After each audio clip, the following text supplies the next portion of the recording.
really. And, I thought just we did what we needed to do. Reactions continuing all day here on 100.5 ESPN and the ESPN Madison YouTube channel, including on Wilde and Tausch from 9 until noon this morning. Also, Wisconsin wins on senior night at Camp Randall Stadium, 27-10 over 21st-ranked Illinois and former head coach Brett Bielema. Metro Kia of Madison, Madison's trusted Kia dealer. Stop into Metro Kia on the east side of Madison or metrokiaofmadison.com. Three-time Wisconsin Sports Writer of the Year, Jason Wilde. There aren't any Jasons 12 and under. That's a dead name. Packers Hall of Famer, Mark Tauscher. How many kids do you hear, hey, Marky, it might be almost to the point of Ruth?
All break, no gas? I'm very curious, since I don't get to tune in for the start of Green Bay game night or Green Bay early afternoon or whatever we're calling it when they play a noon game. Were there people who called in while Tausch was on complaining about them not stepping on the Vikings' throats? Because I thought they played it exactly the way they needed to. Edition. And the J.J. McCarthy is even worse than I thought. And somewhere the echoes of Mark Tauscher's advice are echoing through the halls of the Vikings facility in suburban Minneapolis. Edition of Wilde and Tausch on 94.5 ESPN Milwaukee, 100.5 ESPN Madison, 1430 ESPN Beaver Dam, ESPNWisconsin.com, the ESPN app, your Alexa smart speaker, streaming live video, Twitter, Facebook, YouTube, and of course everything you need on the all-new, all-redesigned, all-free, and all-customizable ESPN Wisconsin app. I'm Jason Wilde in Green Bay. Jesse Nelson's in the Everlight Solar ESPN Madison studios from his undisclosed location. After calling another Badgers victory, he is the Packers Hall of Famer. He's Mark Tauscher. Tausch, good morning. How are you? I'm good, Jason. How are you doing? Well, yeah, I'm good. I'm good. I don't understand, again, and maybe they're just more boisterous. Did you get any negative feedback in the postgame show about the way Matt LaFleur chose to approach the game? I don't know if I'd say it was like super negative. Obviously, from my point of view, we started the postgame early. I was at the game yesterday, and about 6 minutes left, five or 6 minutes left. 6, 7. The group I was with, we said, let's call it. This thing's a wrap. And I joined the many Viking fans in exiting the stadium. Walked out, and we started the postgame probably with, I think, 2 or 3 minutes left in the game. Could have left. I felt like once we got up by 10, it was a wrap. Mm-hmm, or 14. Maybe it was 14 that we were up. I thought it was a wrap. 17-6 felt pretty good. Yeah, Zane Anderson's play, the following touchdown after it. Yep. Yeah, but it was over. You could tell pretty early on yesterday that they were not going to be able to complete the forward pass on a consistent basis. So that makes it really difficult to win. So when you have that, but there were callers, and obviously I think it's always more passionate after a tough loss. And Sure. I felt like yesterday was exactly what everybody kind of thought was going to happen. I know it's almost to a T what I thought was going to happen with the interceptions and the lack of offense and the fact that I thought our offense was going to play kind of close to the vest. So there were some, and I think this is one of the things I've noticed as I've done more broadcasting. The media, and especially the TV guys and gals, really can dictate the topics of conversation. I thought that's what we did. Here's Green Bay going about their business and handling it like they should. And Greg Olsen, and again, I was at the game, so I was not listening. I only saw clips and people commenting and telling us, and I don't know if Jesse has any of the audio. But Greg Olsen basically said this is too conservative. Matt LaFleur was too, you got to let Jordan Love eat. And there's a lot of fans that feel that way. But there are some times that you have to just look at understanding what it is. So then I said, I have my own opinions. I didn't hear Greg's. And one of the things Homer asked was something of, like, what about the offense? And I thought yesterday, I have given Matt LaFleur a lot of grief. You have? Over the years that he's been the head football coach. I think he's a good coach. I thought yesterday I thought he did a fantastic job. He had his guys ready. He knew what – one of the things I don't know if fans always kind of see or kind of get the notice on from coaches have ideas on how the game – when they finish their game plan, they have thoughts on how a game is going to go. Mm-hmm. Now, that doesn't mean it always goes that way, but I think most of the time coaches have game plans and ideas set up for what they think is going to work and what they think the flow of the game is going to be. And they obviously know, well, this team's really good on defense. We need to be more, or this team is really good on offense. We're going to need to be more aggressive on offense to kind of keep up, even though our defense is good. It's those kind of thoughts and thinkings, and they maybe have more fourth down plays in the game plan, or maybe, if a team can't stop the run, you bring in extra linemen. And yesterday I thought Matt LaFleur thought, they ain't going to score a lot of points. We have a game coming up, and never looking ahead, but I just felt like it was yesterday, let's just do what we do. Once we get a lead, we're going to just suffocate them out. And that's how the game played out. So while it wasn't the aerial attack that we're used to, you get 28 carries for a guy that doesn't usually get a lot of carries. You don't know what's going to happen on Thursday, and Matt LaFleur had his plan, and they executed exactly what his plan was. That's coaching. That's exactly what you're hoping for. So that's why I just had a hard time understanding why people would be upset about that, if they are. And let's not lose sight of the facts, and it's great. I'm glad to hear that you and I were in, not cahoots, lockstep. We were in agreement, because that was kind of the feedback I was getting after the game as well from fans. And my argument is, not only are you without Josh Jacobs, and look, Emmanuel Wilson was fabulous yesterday. They played a conservative with Josh Jacobs, which was smart. We talked about it during the week. I told you what he had said to us when we were talking to him in the locker room. Emmanuel Wilson is productive. Their defense was lights out. J.J. McCarthy was who we thought he was, if not worse than what we thought he was. But let's not forget that Jordan Love has an AC joint injury in his left non-throwing shoulder, which, by the way, I believe is the injury that occurred last night to a more severe degree to Baker Mayfield, which is the injury that occurred to Carson Wentz. Remember when he was going through that game where he looked like he was going to die because he was in so much pain? That's what happens when that injury becomes more serious. Those are both to their non-throwing shoulders, those examples. So Matt LaFleur, also by running the ball repeatedly, kept his quarterback out of harm's way with an injury that, as Ian Rappaport reported accurately, is a AC joint injury, which can be painful and can get worse.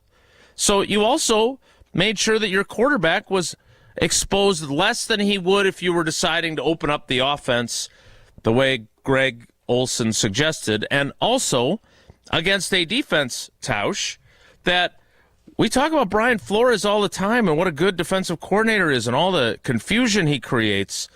Well, if you run the ball and do it effectively enough, which is what they did, you don't have to worry about having a guy like, I don't know, Eric Wilson come straight up the middle, unblocked completely, and get a shot on your quarterback. That happened a couple of times during the game. So if you run the ball, you keep him out of harm's way longer. I thought... Yeah, that one throw he made on one of those blitzes, it was 3rd and 8 on the we were sitting in the south end zone part, and the throw he made over the top of that linebacker, it was one of the best plays I've seen him make. Now, we ended up not going down and scoring. I don't think we got points. But to your point, one of the harshest criticisms I had of Matt LaFleur all season was the Cleveland Browns game. You knew you don't turn it over, you're winning the game. And I think it's very similar yesterday. The thought process had to be going into the game, all right, we're going to be very selective with any shots that we take, especially if we get a lead. And just don't – you know that there's one unit on that team that you're just markedly better than, and that's our defense versus their offense.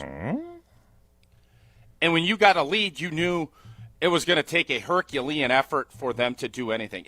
This isn't where you're facing a Cowboys or a team that can go down and score a bunch and they can get points. That wasn't the case. So the Cleveland Browns game is a great example of playing to win that game, not what you're looking to be for the entire season. Yesterday was very similar to that.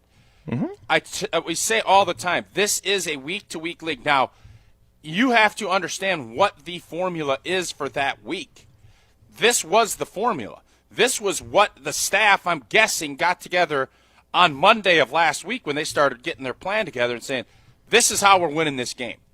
And when you can draw that up and actually it plays out, that's exactly what you're hoping for. So while everybody would have loved to see Christian Watson have an 80-yard touchdown and Dobbs with a slant over the middle, all of that fun stuff would have been great. That wasn't what yesterday – that's not what the doctor called for. What happened is what the doctor called for, and you got your win in very easy fashion, and you're moving on a basically, not a basically, you can eliminate the team that has gutted you in the division. You can take them out of the division race if you beat them Thursday. I think it then turns into Bears-Packers rather than the Lions lingering. Wow. You can knock them out. You beat them Thursday, they are KO'd in the division. They still probably make the playoffs as a 7 seed, but they'll be KO'd from the division. Their hopes of a division title are going to be KO'd if Green Bay can go in there and knock them out on Thursday. Wow. I didn't think in those terms. I'm intrigued by that. I want to get further into that. I do have one thing I want to talk about with you. I think we need. I'm not saying it's at the level of an intervention, but I didn't get to talk to you at the Tundra Trio. Yeah. Where did you get the George Costanza jacket? Because I want one too. What is that, Gore-Tex? I don't. It's warm. So we sat outside. We had an outdoor option yesterday, and I wasn't sure where our group was going to end up sitting. So we sat outside, and I didn't want to be cold. So I had a sweatshirt. I have other coats. Eleanor gives me a lot of grief. I don't even know where this coat lurked from, but I love it. And it does cause quite the conversational segues from people. But yes, it is Gore-Tex. So I saw you yesterday from afar.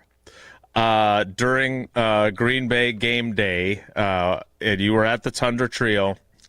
It's not the same color as George's, but it definitely reminded me of Costanza, like in the liquor store knocking over bottles. So I was wondering if you got any compliments on it, because I personally enjoyed it, and it looked very warm. Yeah, I don't think a lot of people like it, if I'm being honest. I know most of my family does not like it. I do, and it keeps me warm, so I like it. Which is all that matters. All right, I want to get to positives and negatives, and then I do. If you don't agree with Tausch and I want to hear from you, because I want to hear your argument. Because you and I could not agree more on this. Yeah. And Jason, I want to make sure I'm crystal clear about Please this. be crystal, yeah. What we did offensively yesterday will not was work good on enough to beat Thursday. the Minnesota Vikings.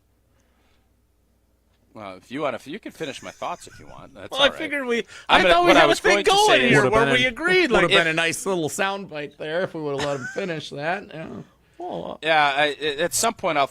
But what it will be, it was good enough to beat Minnesota. Won't be good enough to beat the Rams. Won't be good enough to beat the Seattle Seahawks. Won't be good enough to beat the Detroit Lions. Like, offensively, we will need more. So that's why I understand where Greg Olson and Packer fans are coming from. I do.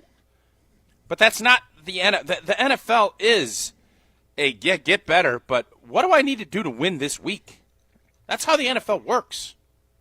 And the Green Bay Packers did more than enough yesterday to beat a Minnesota team that I think, for anybody that thought that this team was going to win the division before the season started, shame on all y'all.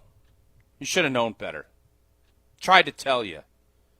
I didn't think it would be this, or it would have eroded this badly, but it's not going to get any better. And I would think now, hopefully, if it does come down to Week 17 up in Minnesota, I just wonder if J.J. McCarthy will be the guy under center. Because if it is, you feel really good that Green Bay, if that's for a 1 seed or to win the division, you're going to feel pretty good heading up to the Twin Cities to get that done. Okay, you're done now? Yeah, good-looking coat. I thought we were doing kind of like a prize Jason, pick. I just started. It's good to be right. That's what I was going for there. Sorry. There was no pause and I don't know what indication there would have given you to think I was setting it up where as us being in such agreement that I thought if I finished, and you said it's not good enough for a sound graph, whatever. Tell us, you know what's always good enough? Pella Windows and Doors of Wisconsin. Indeed, and when it comes to your home, the smart play, trust Gina Della and her team at Pella Windows and Doors of Wisconsin. This month only, you can score a whole house of new energy-efficient Pella windows for $297 a month with zero interest for up to 72 months. If only there was a way that we could talk to Gina, and I know we can't do this, but I think, what did Minnesota have in the second half, yardage-wise, yesterday? 4 yards. Same number of yards I thought as it the was Packers had sacks. I thought it was -1, and I was thinking, could we do -1 interest? Nope, we're going to stick with zero interest for up to 72 months. That is a drive you can sustain for years, keeping your home comfortable, thanks to the incredible defense played by Pella and the Green Bay Packers, stopping all of those drafts. Don't wait. Schedule your free consultation today at PellaWI.com. If you had negative interest, would that mean that Gina would be paying me? If I got that's more why I windows? said we can't do that. I said that's why we can't do that. Okay. We will get to our positives and our negatives, and I have a very interesting positive for you. Very, very interesting. And it was after the game. I'll tell you what it is. Next, it's Wilde and Tausch. This is Wilde and Tausch, presented by Pella Windows and Doors of Wisconsin. Call Gina Della from Pella today, 855-PELLA-WI, and online at PellaWI.com/radio. Grassland butter is built by tradition right here in Wisconsin. Grassland is family-owned and has been crafting butter for 5 generations. That's why at Grassland Butter, you're more than just an employee, you're family. The Wietrich family believes in supporting each other, growing together, and building a workplace where everyone feels valued. Your voice matters at Grassland Dairy. Your success is our success. Join a team where culture isn't just a buzzword, it's how we live every day. Check us out online at grassland.com. That's grassland.com. Mark Tauscher here to tell you a little bit more about Everlight Solar. We all know that electricity costs are on the rise. That's why you need to talk to my friends over at Everlight Solar. Their local team here in Madison is here to keep it simple. From your no-cost consultation to solar panel installation, the team at Everlight Solar will be with you every step of the way. Not only will they help you save money, but by switching to solar, you're also helping save the planet. Everlight Solar, a proud partner of Wisconsin Athletics. Check them out at everlightsolar.com. Wisconsin icon. It's all about the Badgers. The dawn of the Wisconsin Badgers. We did it better than everybody for 20-some years. Joined by 2 of his football legends. I like all of them, except for quarterback. I like defensive ends. Hey, I really like defensive ends. Someone didn't like kickers at one point. The Barry Alvarez Show with Barry Alvarez, Tarek Saleh, Derek Engler, and Jesse Nelson. Live from Ruth's Chris Steakhouse in Middleton every Monday night. Right here on 100.5 ESPN and the ESPN Wisconsin app. Time out on the field. Let's bring in Gina Della from Pella. What's the winning game plan this month? Wayne, a whole house of new windows for as low as $297 a month with 0% interest for up to 60 months. Wow, that's a drive you can sustain for years. No penalties, no extra interest. And unlike opponents, Pella Windows and Doors of Wisconsin actually stops the drafts. Don't sit on the sidelines, folks. Make your move today at PellaWI.com. Restrictions apply. It's 130.25. Black Friday deals are here at Brothers Maine. Score the lowest prices of the year on top brands like GE Appliances, Cafe, Hotpoint, and higher. With our low price guarantee, Big Box can't beat our deals. Shop local and save at Brothers Maine. All day, every day. The Carbless Talk and Text line is open for you. 844-770-3776. The Carbless Talk and Text line. This is more. Lane's Farm and Fleet's Black Friday sale starts this Friday at 6 a.m. Now's your chance to save up to 50% or more on Friday-only super deals store-wide while supplies last. Like 60% off 26-piece Rubbermaid food storage sets, just $9.99. Half off assorted scent killer hunting products from Wildlife Research Center. And get our Black Friday price on Real Truck bed covers, $120 off after a $50 rebate. Don't miss your chance to save up to 50% or more during Blaine's Farm and Fleet's Black Friday sale starting at 6 a.m. Metro Ford of Madison is Madison's trusted Ford dealership. Whether you're in the market for a new or new-to-you vehicle, Metro Ford of Madison has the customer service that's second to none. With a legacy of excellence and an extensive selection of quality Ford vehicles, it's the place to go for the new Ford of your dreams. Browse their inventory, schedule a service, or see this month's offers at MetroFordofMadison.com. That's MetroFordofMadison.com. Or visit them on the east side of Madison today.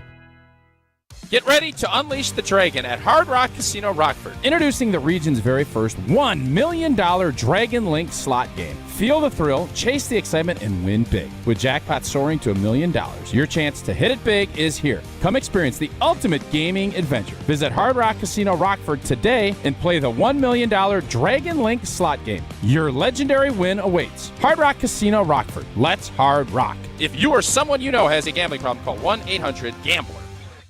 This is Wilde and Tausch, brought to you by Grassland Butter. Grassland Dairy is Wisconsin. Learn more at grasslandbutter.com.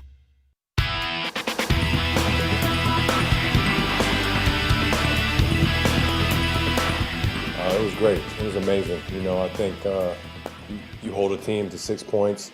It's great. And to be able to come up with so many turnovers like that, especially in the second half, it was a big-time job by everybody on the defense. And obviously, I'm not sure how many sacks we had, but, they're getting after them.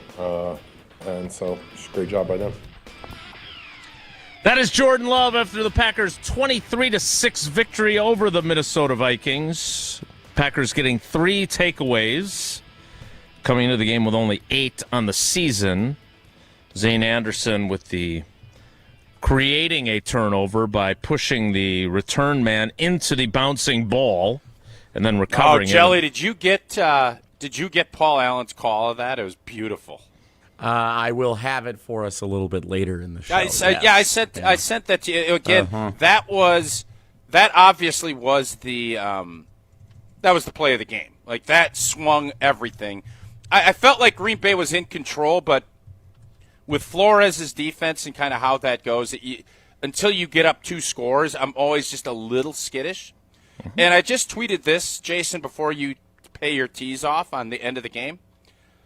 I just want to give a little reminder to people, and I did this on the postgame show yesterday as well. For everybody saying, well, Green Bay should have been more aggressive, they should have done this. The only way that they were going to win that game yesterday was by creating turnovers and Flores kind of dominating with his defense, getting free hits and whatnot, right? It was 3 weeks ago. 3. That the Detroit Lions, the mighty Detroit Lions with their great offense and, Hutchison and all this greatness up there, they hosted this exact team with J.J. McCarthy as the quarterback. And a matter of fact, not even as fully loaded up front. Minnesota got their starting center back. And I don't know if Darisaw played. Darisaw struggled yesterday. He did. But he played Micah very Parsons poorly. Going to make a lot of people struggle. Mm-hmm. So they were actually more fully loaded coming into Lambeau. And I want a refresher. What happened up in Detroit with that Minnesota team? Are you asking what me? Happened? I just want to clarify. I am, yes. You can, yes. The Vikings won. And they scored 27 points. Right? Correct. They won pretty handily. Detroit closed it late, made it look a little window, dressed it up. So for everybody that is poo-pooing, just make sure we recall, again, this week-to-week bit, the mighty Lions lost to this outfit, and this outfit was better suited personnel-wise yesterday than they were 3 weeks ago. That's all. Thank you very much, Jason, for giving me that time. One take, that's all. Brought to you by Group of Offices. So, Tausch, what was your biggest positive from the game?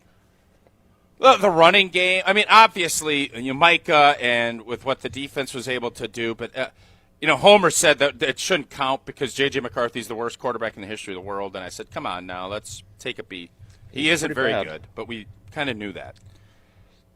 I love the way Matt LaFleur stuck with that run game, and Emmanuel Wilson, hard yards. Mm-hmm. Hard yards. 28 touches is what he had carrying the football. Mm-hmm. Oh boy, what's Kennard? Was it Kennard that was U70 yesterday? Darian Kennard, yes. Dolly Parton's distant Kennard. cousin. Yep.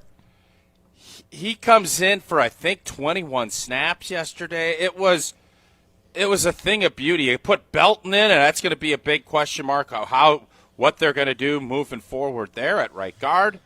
He came in and was, LaFleur had nothing but glowing things to say about the physicality that he brought. Yeah, he's a mauler. But that, to me, was the biggest positive on my end. So what I enjoyed was, and I think you've been in the media auditorium once or twice. We sit, it's like in a movie theater, not as comfortable as seats as in a movie theater, though. And then the podium is up at the front. And there are 2 large TV screens that are up near the ceiling that you can look up at and watch that the person at the podium normally cannot see.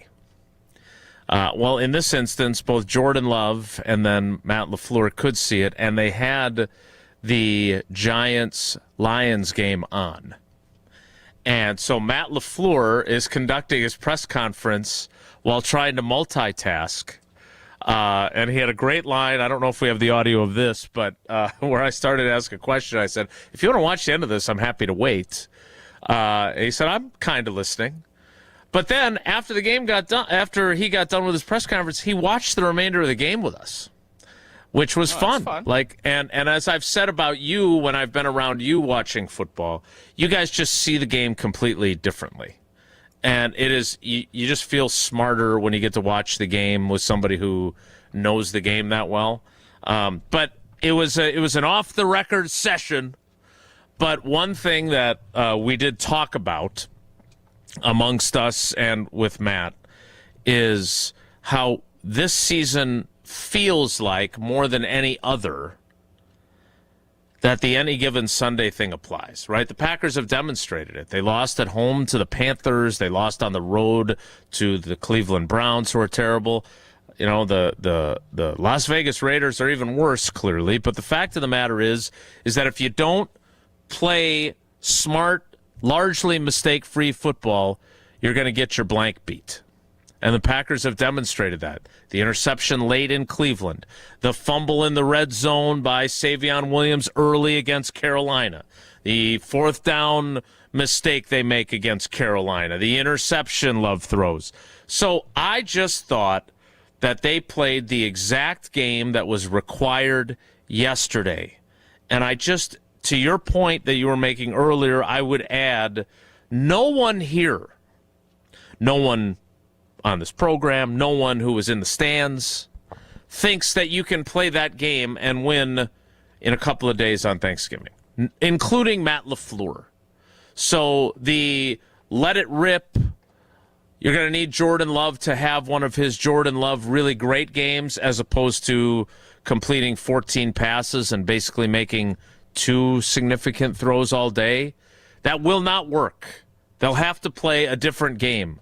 But for a guy who has taken a lot of criticism and was getting some before the game from our buddy Steve Scafidi when we were on Green Bay game day, and I don't usually get after people, but I felt like I, upon further review, was harsher than I meant to sound. But, you know, he's talking about how Matt LaFleur is a bad steward. Is that why I saw Steve, like, walking out of that booth? It kind of teared up. That's what happened? Well, I Bully-balled him. No, I would just say that I disagreed vehemently with his position.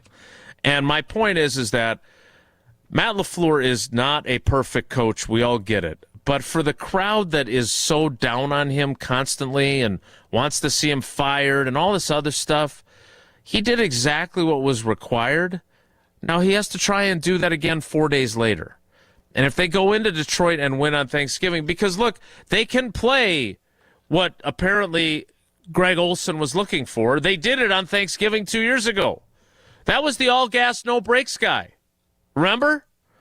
If that's what's required on Thursday, they're capable of that, especially with the way Christian Watson is playing. So I just thought the biggest positive was they played exactly the way they needed to get what they needed to get done. And now we'll see if they can do it again on Thursday. Not the same as poo-poo. What did you have for your biggest negative? I mean, I still think, and this is, kind of, being a little bit nitpicky, yards per carry and just the running game in general, I think had that punt not bounced the wrong way, as far as if you're a Viking fan, and the way it bounced obviously was great for Green Bay. It felt as if Minnesota was able to run the football a little bit more than I thought they would. I think, correct me if I'm wrong, Jesse. Early on, for 4.7 per carry. That's a little bit more than I'd like. But outside of that, I don't know what I could walk out of there complaining about yesterday. Like, it was just a yeoman's work-like lunch pail game, and everybody kind of did their job. I don't have a ton of negatives from yesterday's game. So I thought one of the positives was that Carrington Valentine and Kamal Haddon, who had never played an NFL regular season defensive snap before, both got them through the game. But again, this is why J.J. McCarthy being so bad is part of makes it hard to evaluate. Pretty good starting point, though, to be able to shut Jay Jettis down like they did. Right. That means they're probably pretty good corners. Well, and look, Valentine, they put Valentine on Justin Jefferson for that exact reason. But we were one more snap away from Bo Melton playing corner, which, again, part of me wants to see, frankly, and part of me doesn't. So I think the biggest negative with a short week is great story. Hey, Kamal Haddon, great story. Going to write about him today. Awesome. Happy for him. Good dude. I don't want him trying to cover any of the Lions receivers. And if you're not going to have, you don't have Nate Hobbs, which, again, I think Carrington Valentine has been a significant upgrade. But if you also don't have Keyshawn Nixon, that's going to be a pretty big hill to climb against that offense.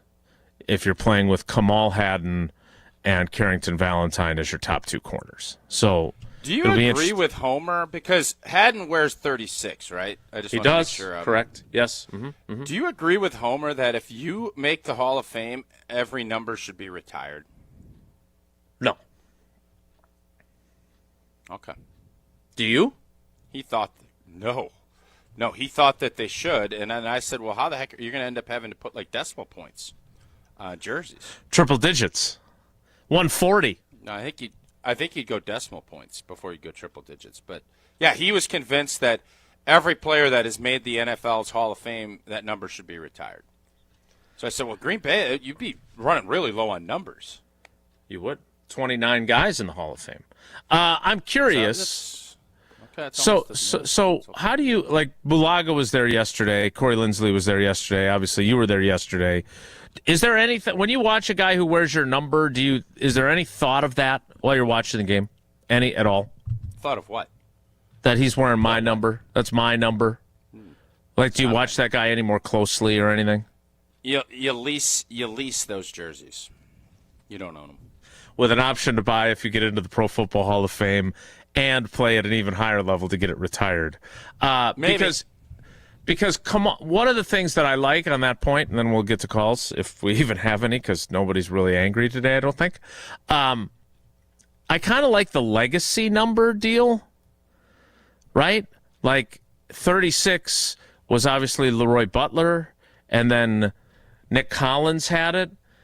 Like, I'm not sure Kamal Hadden, who, again, is a young player, and we don't know what his career arc will be, but I kind of like that. I kind of like the idea of it being like a meaningful number to have because of what other guys have accomplished wearing it.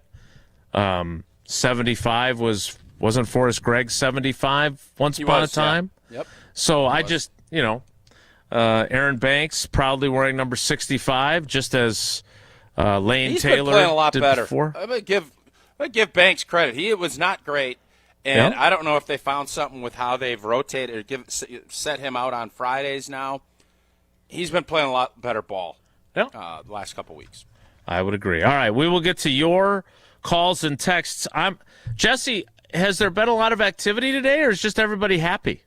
We've got 4 calls on hold right now, so they're starting to roll in. There's some things to talk about, I think. We'll see where we go. Well, the Carbless Talking text line is 844-770-3776, 844-770-3776. That is how you can get in on the conversation. We will also be checking the YouTube comments, which are always, as Jesse well knows, very positive.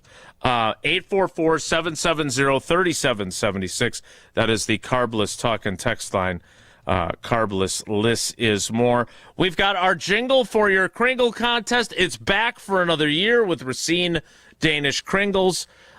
Jesse, what's the deadline on that? Do you have the deadline when you have to have your entry in? We got a couple of weeks. I forgot the exact deadline. Couple of weeks. Okay, I think it's like December 14th-ish, so you got to get started on it now. Don't procrastinate and then miss the deadline. 60 seconds.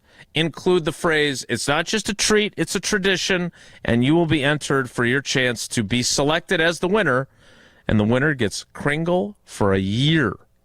Kringle of the Month Club, as we like to call it, with Racine Danish Kringles. Again, Racine Danish Kringles, call 800-4DANISH, or go to Kringle.com to place your order today. More Wilde and Tausch straight ahead. Stick around. Wilde and Tausch on 100.5 ESPN is brought to you by Everlight Solar. Save money, save the planet. Everlight Solar. This is Ricky, owner of Infinity Exteriors here in Madison. I've seen it too many times. Homeowners paying thousands too much for new windows. Big promises of premium installs that never deliver. Madison, you deserve better. At Infinity Exteriors, we're local experts for energy-efficient windows, roofing, and siding with transparent pricing and no gimmicks. Every project comes with a lifetime workmanship because we believe in doing it right. We're on a mission to save our communities from overpriced, unqualified window contractors. Visit infinityexteriors.com, proud partner of your Madison Mallards. Mark Toscher here for Pizza Hut. Well, I've told you for a while about how much I love Pizza Hut since I was a kid, and it's especially great around the holidays. Here's the winning play of the season. Pizza Hut's Triple Treat Box is back. 2 medium pizzas, breadsticks, and a dessert starting at just $19.99. Feed your crew before the game, after the game, or while you watch. The Triple Treat Box, only at Pizza Hut. Order now at pizzahut.com and on the Pizza Hut app. Pizza Hut, feed good times, and remember, no one out-pizzas the Hut. At Wisconsin Surplus Online Auction, you won't have to worry about your old lawnmower pulling a hamstring. They make buying and selling easy. Wisconsin Surplus Online Auction is simple, reliable, and unlike your fantasy team this football season, they'll actually deliver. Have equipment taking up space? Let them be your surplus solution. You send it in, they list it, people bid, and you actually win. Bid, buy, sell, and score big today at WisconsinSurplus.com. Because winning isn't just for game day. WisconsinSurplus.com. You've got a lot to be thankful for this season, especially the incredible deals at Metro Kia of Madison. Right now, you can drive home a 2026 Kia Sportage or a 26 Kia Sportage Hybrid with 0% APR for 48 months. That's just $21.22 per $1,000 financed. Be thankful for savings, thankful for style, and thankful for a ride that makes every drive feel brand new. But don't wait. These offers end December 15th. Find your next Kia today at MetroKiaMadison.com. Hey, it's Rich Eisen. Keep it right here after Wilde and Tausch and join us for the Rich Eisen Show on ESPN Wisconsin and the ESPN Wisconsin app. Is your computer so slow you can hardly use it? Does it have blue screens, malware, viruses, reboots, hardware crashes? Sound familiar? Computers will have problems, and when they do, you need the computer experts at Madison Computer Works. Every day we help home users and businesses keep their computers and networks running smoothly. For solutions to your computer problems, call the pros at 231-8000, and we'll turn this into this. Madison Computer Works, computers that work for you.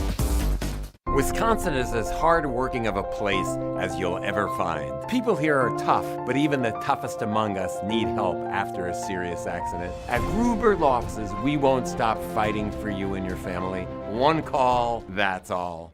Matt LePay for Steinhoffels. Steinhoffels is a proud partner of Wisconsin Athletics. Since 1934, Steinhoffels has been Wisconsin's furniture and mattress destination for quality, selection, and service. For over 90 years, Steinhoffels has helped Wisconsinites create the homes of their dreams and is 100% employee-owned. Steinhoffels has the largest selection of all the latest styles and all the best mattress brands. You'll find something for every style and every budget. Shop in-store or online at steinhoffels.com. Relax, it's Steinhoffels. Wisconsin's regular season finale is the battle for the axe. Hi, it's Jesse Nelson. Get ready for Wisconsin-Minnesota Saturday afternoon with ESPN Wisconsin College Game Day brewed by Coors Light. Adam Mertz and Big Ten champion Brad Nortman join me on site at Timbers in DeForest as we count down to kick off with the pregame show starting at 12:30. ESPN Wisconsin College Game Day brewed by Coors Light live at Timbers in DeForest. Saturday on 100.5 ESPN, the ESPN Wisconsin app, and the ESPN Madison YouTube channel.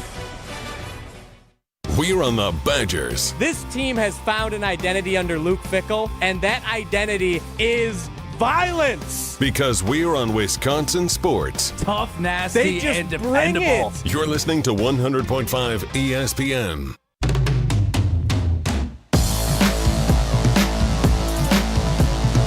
Nice bounce for Green Bay at the 6. Price ran in there and touched it. What are you doing? It's bouncing about at the 5. I mean, this is so ridiculous.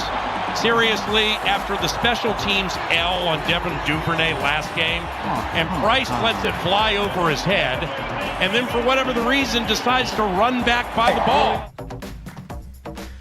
That is the call on K-Fan in Minneapolis by everyone's favorite play-by-play man. He was in the press box just saying he's a friendly guy, Paul Allen. But I... What are you doing?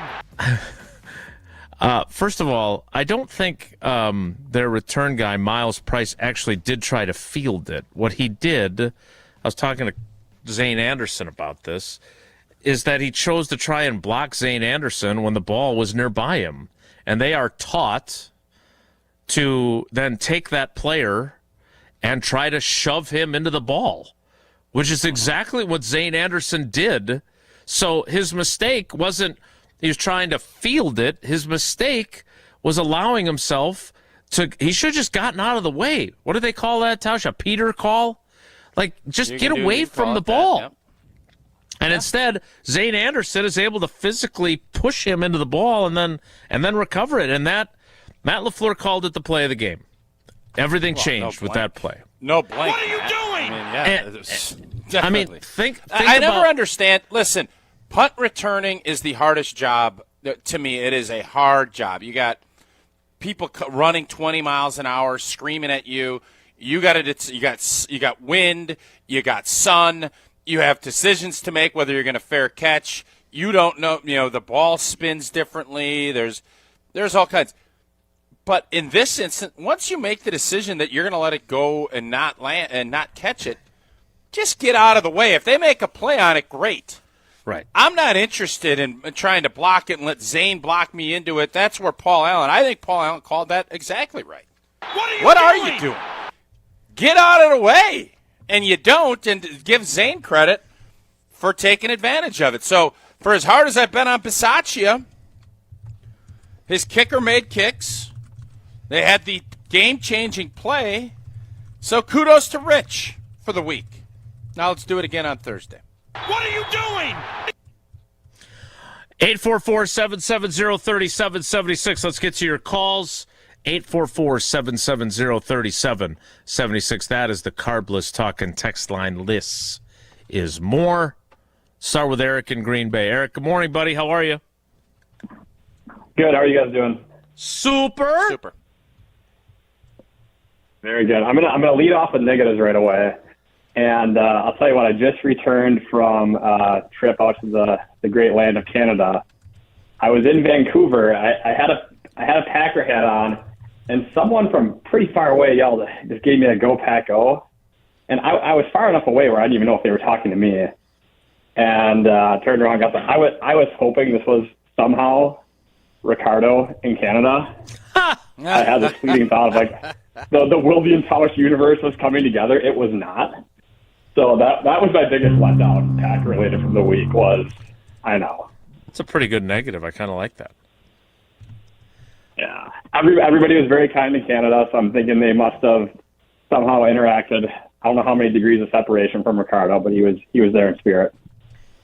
Positives from the game. I'll lead off. Obviously, I touched on Emmanuel Wilson. I think what I'd just like to see was, obviously, foolish, the conversation that we're better off without Josh Jacobs, but it's cool to see that if or when he does need to take an expanded role in this offense, whether that's if Jacobs gets a little bit banged up at the end of the year. I think back to when that happened to Aaron Jones a couple years back, we kind of fell apart a little bit, that he's capable of taking on a bigger role in this offense, or whether that's a year or two down the road if they decide to part ways with Josh Jacobs, not like, wow, we have our guy, but this guy could be part of a rotation or part of the equation, and when needed, the offense can lean on him. And like you mentioned, those yards were kind of tough to come by. I think 3.8 yards per carry isn't something that this big, robust number. The longest run of the day was 12 yards. So it's kind of cool to see as we got a 100-yard rusher, but that wasn't inflated by some 40, 50-yard run, and then the rest of the carries were 2.3 yards a carry. So it was cool to see him take on that role. They ground it out for sure. I'm happy for him. Yeah. Absolutely. What was it last year you called them pickaxe guys? And that's what I was thinking of yesterday. We might have another pickaxe guy on the team. Pickaxe. Well, Eric, I hear the little one in the background. We'll let you go. Thanks for the call. I was a little nervous after the pregame show because Gabe Neitzel was among the Packers' offense is better without Josh Jacobs forcing them to run out of shotgun. They ran a lot out of shotgun again yesterday with Emmanuel Wilson.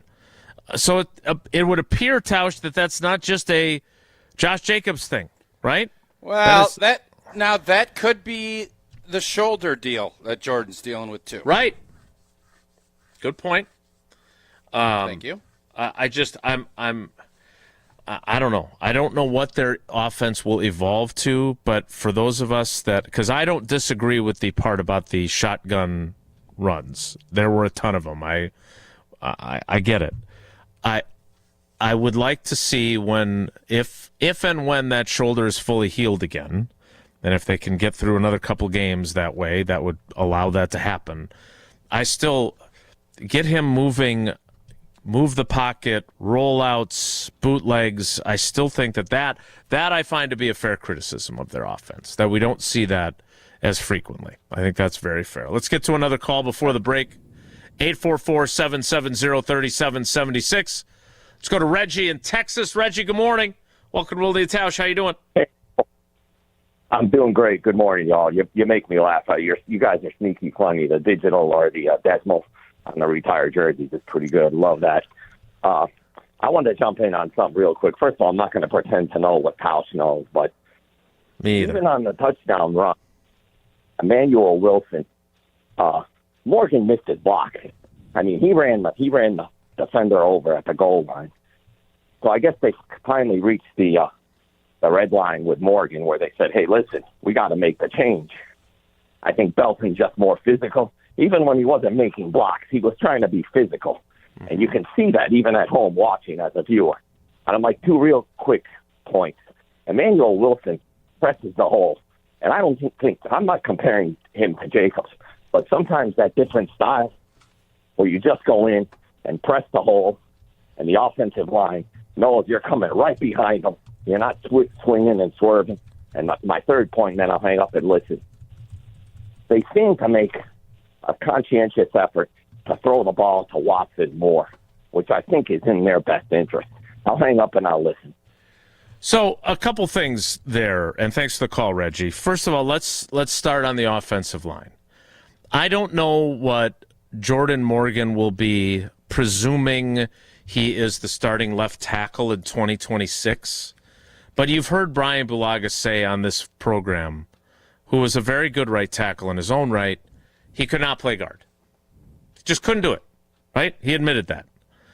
Is it possible that Jordan Morgan just shouldn't be a guard? Sure. So to Reggie's point, I noticed that same play, and he has struggled, and they started the game in a rotation, and they ended it with Belton every single series after I think Jordan Morgan played 2 series, and that was it. 21 snaps is what I believe I saw the final tally for Jordan Morgan. So what do you do with him, Tausch? You ride the hot hand, and I think, for as much as I think the Green Bay Packers have mismanaged Jordan Morgan. I agree. I think it's been a complete you drafted him to be the left tackle. Then you go to camp and Sheed Walker wins it in a day. There was no competition. That was 2 camps ago. And then he's hurt and he's battling, and last year was kind of really not much of a developmental year. He got in and played a little bit, but missed a lot of time. And then this year you kind of let him play left tackle for a big chunk of camp. He did some nice things in the preseason. And then all of a sudden it's like, all right, you're going to battle Sean Ryan over at right guard to get reps, right? And I don't know. And he's playing left guard. And then it just, I don't feel like you've put him in a position to win. Now, that is not to say you are out there, you got to play. And if you don't, you're not going to play. And he had an opportunity to kind of take hold of that guard spot, and obviously his production and consistency hasn't been where it needs to be. So for a guy that I think most of us thought was going to be a tackle in Belton, he's now getting an opportunity to show what he can do. So Jordan Morgan at guard, it hasn't worked as well as I think everybody hoped it was going to. And now I think you're looking at him being maybe that swing tackle, maybe going in at right guard if something happens. I don't know if you're going to put him as one of the at all 4 spots he's first in. Mm-hmm. Maybe that's the case. But it feels as if yesterday was kind of the, all right, and then when I hear what Matt LaFleur had to say, without saying I have to watch the film, that tells you kind of where his mindset's at. They want to be that. They want that physicality, and Belton's a big dude now. So that's great. But I'm going to tell you what's going to happen in a game that you don't sit and bring a swing, that 6 lineman in. Mm-hmm. I'm going to tell you right now, what teams are going to mug linebackers, and they are going to test Belton passing off stunts and doing all kinds of fun stuff that forces you to move your feet and snap guys off quickly. And we'll see if he can hold up on that end of it, because that is what will happen, and we'll see if he can hold up. I'm trying to find it here in the YouTube comments, so I'm sorry for not citing whoever asked this, but it's a really good question. Is Anthony Belton going to be a very good pass blocker? Like, I feel like his mauler style made sense when you're running the ball the way you were yesterday. If you have to throw the ball a lot more against Detroit, in Detroit, is he still the best choice at right guard? I thought that was a really fair question. Is that not fair? Is that reasonable to wonder? Yeah, that's literally what I just said. Yeah, I think it's great when you're going to bring a tackle in and you're going to maul people and run the football a ton, but you're going to be tested in a big way if it's a game that, and I think most of us think you're going to have to throw the ball and put up points. I don't think as many as everybody else thinks. That's just going to be my initial. As we get closer to Thursday, I'm not sure where is Detroit. They're going to have a lot more answers to the test, because I'm going to tell you, I was at that game, the opener, and it was Goff is scared and Charlie checked down and he got off his – because I'll say this, Hafley is going to say, don't let Goff get comfortable. We're going to make him move. All right, get him off the spot. And you know what? Gibbs just had 180 carries for 600 yards yesterday. How bounce-backable is he going to be in 3 days? Because they ain't beating us if Gibbs don't have a day. I'm going to tell you that right now. And I wouldn't be surprised if they go more Montgomery and Gibbs combo, and they're going to try and shorten the game.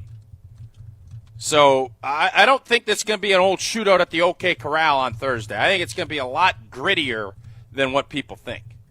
I would agree. I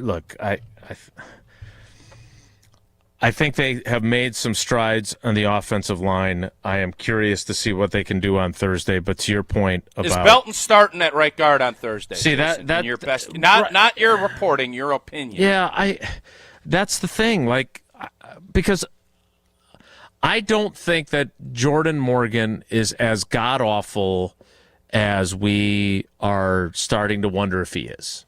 Because I got a lot of that yesterday too.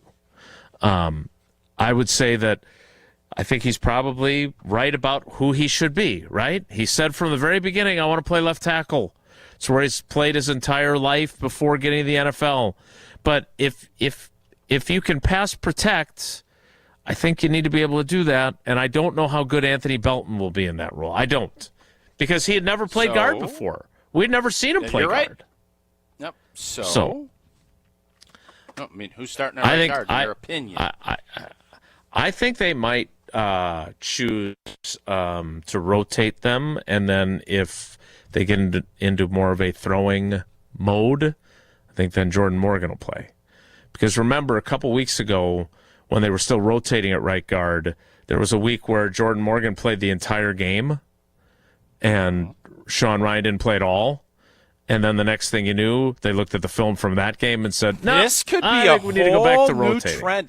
So you're saying offensive line specialist, like a pooch punter or a nickel corner, you're saying you are going to be our pass blocking specialist. So third downs, you let Belton go first and second down, and you run Jordan Morgan on if it's 3rd and 4+? Is that what you're advocating for? Because it would be transformational in this business to do that. Not saying that, but when you run a game like they did yesterday, it was playing to Anthony Belton's clear strengths. I don't know if you feel as strongly about him being the better option if you're not playing the game the way they played it yesterday. I do think you could ask this question and get some laughs and also get a really poignant answer. Or get laughed out of the media auditorium. You'll get laughed out of the building. But you're thick-skinned. You don't care about that. Yes, there's one thing I am. Can you imagine? And that's thick-skinned. This would be unbelievable. This has not been done in the 150 years of football. If the Green Bay Packers go about their business and say, you are our pass-blocking specialist, you're only coming in on pass-blocking downs. Nobody's done it, Jason. There's been a hat that falls off or a shoelace that's untied. But we are going to go, you know what, boys? It's 3rd and 6. Get on in there for Belton. You're going to take the pass-blocking reps. That would be something. I feel like I'm being ridiculed. Only slightly. Tell us about Tito's vodka. Jason, it's never been done. You're thick-skinned. This is transformational football you're bringing I am not suggesting that they shuttle offensive linemen in based on whether. No, you're saying if it's going to be a passing game, you're doing this, and if a running game, I'm saying why not bring, if Belton's your guy for 1st and 2nd down and you don't know if it's run or play action, all right, but if it gets to 3rd and 6, hey, keep them fresh. Hey, let's go. And then if they get the 1st down, Beltsy, you're back in there. Let's go. It would be unprecedented. Just like Tito Beveridge, I'm a visionary. Well, he was a visionary, still is. And you know what? Tito's, doesn't matter if it's game day, post-game, whatever it might be, Tito's handmade vodka is always my go-to. We saw a bunch yesterday. A lot of Bloody Marys for that 12 o'clock kick. Then afterwards, you mix it with, it's a little chilly. A little bit chilly, you can put a little cranberry, whatever it might be. It's always Tito's in my glass. And Tito's makes great drinks, no question. They also give back in a big way, partnering with nonprofits and doing real good in the communities across the country, especially for our four-legged friends. So the next time you're raising a glass, make it with Tito's handmade vodka, crafted to be savored responsibly. More of your calls on the Carbless Talk and Text line next. It's Wilde and Tausch. This is Wilde and Tausch, brought to you by Grassland Butter. Grassland Dairy is Wisconsin. Learn more at grasslandbutter.com. Mark Tausch here, reminding you there is no better product and no better taste than delicious Grassland butter. Well, I'm counting down the days until our Thanksgiving feast, and you know what I'm most looking forward to? Not the stuffing, not the mashed potatoes, not even the turkey. I can't wait to spread that pure and delicious taste of Grassland butter on everything I can. Can always count on Grassland to produce the highest quality butter right from the farm to your Turkey Day table. Grassland has been producing that high-quality butter since 1904. That's more than 5 generations. And we can all be thankful for the hard-working Wisconsin dairy farmers that help produce the highest quality ingredients that give Grassland its rich flavor. Thank you, farmers, and thank you, Wisconsin, from Grassland Dairy. Butter better with better butter. Learn more about Grassland's story and check out some creative new recipes at grasslandbutter.com. Grassland Dairy, crafting butter for 5 generations. Pella Windows and Doors of Wisconsin present your Badger Minute. Here's Pablo Iglesias. This Badger Minute brought to you by your Badgerland Chevy dealers, proud supporters of Badger Athletics. Go to BadgerlandChevy.com. Staying true to RBU, Wisconsin's upset over Illinois spearheaded by a gargantuan running attack. 209 yards in that category, 131 of those belonging to Darian Dupree. 2 touchdowns for the sophomore, one being an 84-yard dash to the house. The call from Big Ten Network. Handoff goes to Darian Dupree. He's got a hole. Dupree, let's step back. Dupree, Green in front, getting some blocks downfield. Darian Dupree will score. Touchdown, Wisconsin. Get a whole house of new Pella windows for as low as $297 a month with 0% financing for up to 6 years. Wow. Don't sit on the sidelines, folks. Visit PellaWI.com today. Hey, it's Rich Eisen. Keep it right here after Wilde and Tausch and join us for the Rich Eisen Show on ESPN Wisconsin and the ESPN Wisconsin app. Striving for excellence is exactly what we do. Our suite of master craftsmen ensure every roof we install will last. We believe in giving you exceptional results. And the satisfaction and durability you want with your suite of metal roof. I'm Mike. And Mary Sweda. Enjoy the long-lasting architectural strength and beauty of a Sweda metal roof. SWITA, metalroofing.com. Sweda Metal Roofing, the last roof you'll ever need. Coors Light presents To Chill or Not to Chill. When your friend skips your favorite song on the playlist. End the friendship. Or choose chill because that song lives rent-free in your head anyway. And you planned ahead by bringing Coors Light to the party. And the sound of that ice-cold can cracking open was music to your ears already. Coors Light. Choose chill. Celebrate responsibly. 2024 Coors Brewing Company, Golden, Colorado.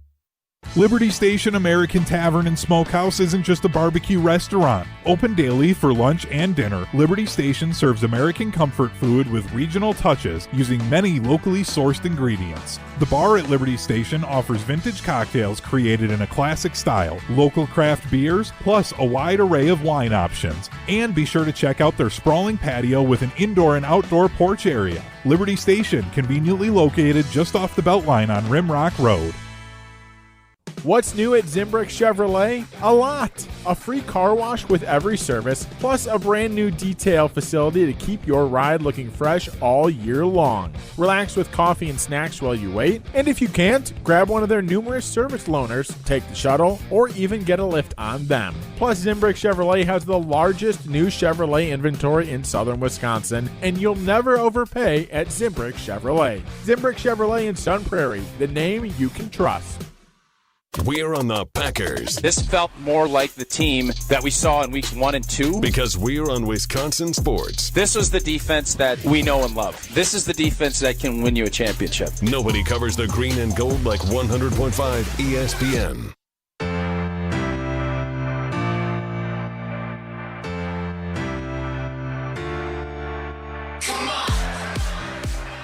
I just think it's how he prepares. I think Ben does a heck of a job with him and the rest of our running backs. I think Josh is a great mentor for him, and it's pretty cool to watch his progression since he got here and how far he's come. I thought that first touchdown run, there's a free hitter in the hole, and for him to run with that low pad level, that's something that we're stressing to him all the time because he is a big, powerful back. He's kind of unassuming at times, but he is powerful. And when you run with the right pad level, it just shows you what he's capable of doing. That is Matt LaFleur on Emmanuel Wilson, who runs for 107 yards, first running back for the Packers this season to eclipse the 100-yard mark. And Matt LaFleur calling the same running play over and over and over again during the course of that game. He said he'd never done that before. That's the approach he was taking. You know what? That Wisconsin is finally starting to rub off on him. That's what we do in Wisconsin. We run 28 zone, and when we're in Green Bay, we run 96 power, and you just keep rolling until they don't know what to do. So I'm glad to see after 7 years, Matty has gotten that Wisconsin run into his blood. You know what I mean? I know what you mean. Let's get to some more calls, and then we'll... I don't love the fact you're not leaning into your Da Vinci-ness. Like, you're finally doing something Da Vinci-esque. And you don't want to lean into it. Matter of fact, you're scurrying out.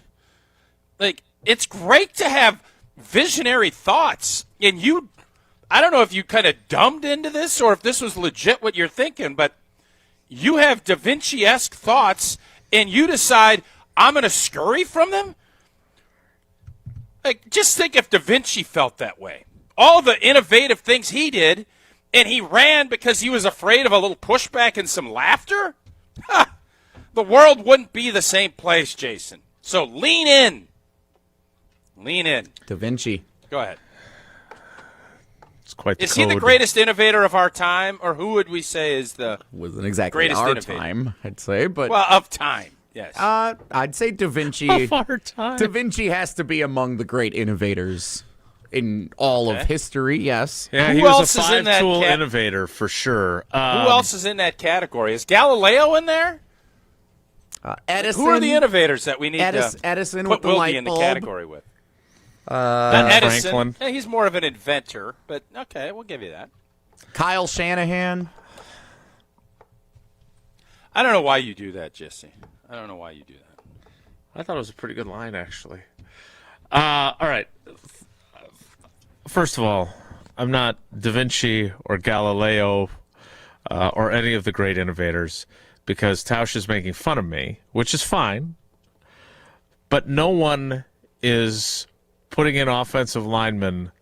Yes, you are. I'm not making fun of you. Yes, no, you are. I'm not. It's the same concept as playing you can ask Josh Wiley over Luke Musgrave at tight end. Oh, we're only going to put Musgrave in when we throw. We're only going to put Wiley in when we run. Like, you can't, no one's doing that at right guard. I'm not an innovator. I'd be an idiot. What's Homer's line? Visionary or idiot? You know that this is idiotic. You're making fun of me. Just acknowledge it. No, I want you to ask Matt LaFleur in a meaningful way so I can look like an idiot. About the rotation and say, is it possible if you feel like one guy is a better pass blocker to bring him in when it's 3rd and 5+? I don't think that's idiotic at all. Benjamin Franklin, great innovator with the kite and the good. lightning. Yep. Yeah.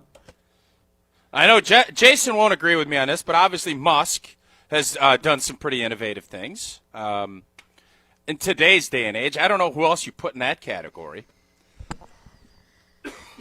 David Gruber at Gruber Law Offices, the way he has innovated. Is he calling? Is he get called today, David Gruber? No, there'd be one call. That's about how all visionary from him. you No. are? Yeah, no, he's a visionary.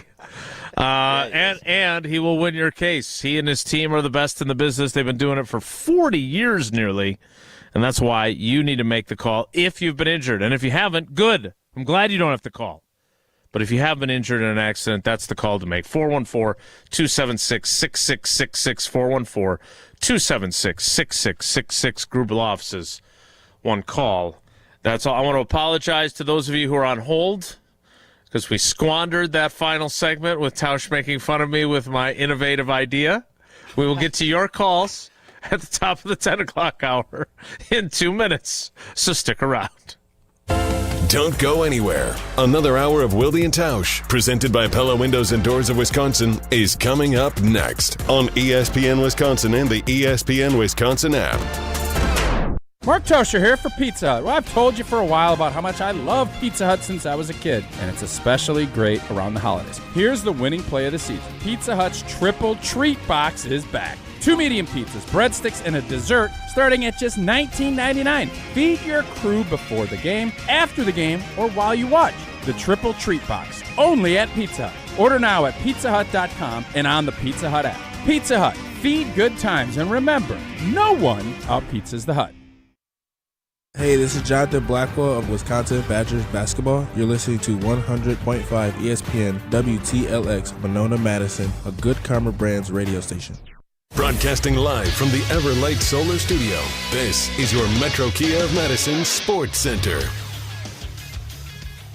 Good morning, Madison and streamers everywhere. I'm Jesse Nelson, Sports Center, brought to you by Goodman's Jewelers, the diamond store of Madison for generations. Check them out, 220 State Street, and online at goodmansjewelers.com. The Green Bay Packers celebrating a victory Monday with a 23-6 win over the division rival Minnesota Vikings yesterday at Lambeau Field. Packers offense got the job done, but it was really the defense that led the way yesterday. Just ask quarterback Jordan Love. It was great. It was amazing. I think you hold a team to 6 points. It's great. And to be able to come up with so many turnovers like that, especially in the second half, it was a big-time job by everybody on the defense. And obviously, I'm not sure how many sacks we had, but, they're getting after them. And so, it's a great job by them. Reactions continue to yesterday's win all day long right here on 100.5 ESPN and the ESPN Madison YouTube channel, including with Wilde and Tausch continuing until noon. Meanwhile, the Wisconsin Badgers winners on Saturday night on senior night at Camp Randall Stadium, 27-10 over 21st-ranked Illinois. Reactions tonight on the Barry Alvarez Show from 6 to 7 o'clock. Metro Kia of Madison, Madison's trusted Kia dealer. Stop into Metro Kia on the east side of Madison or metrokiaofmadison.com.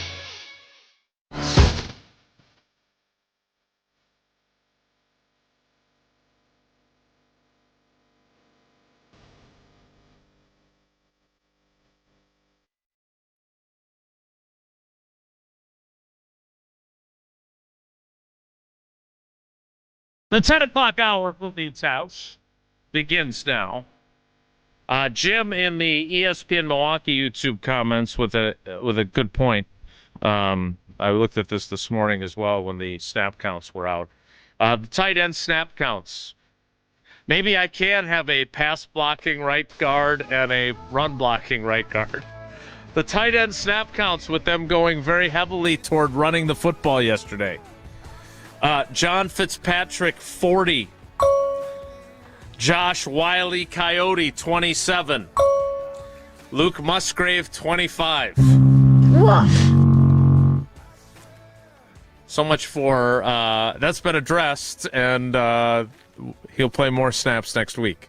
Not with the way they chose to play.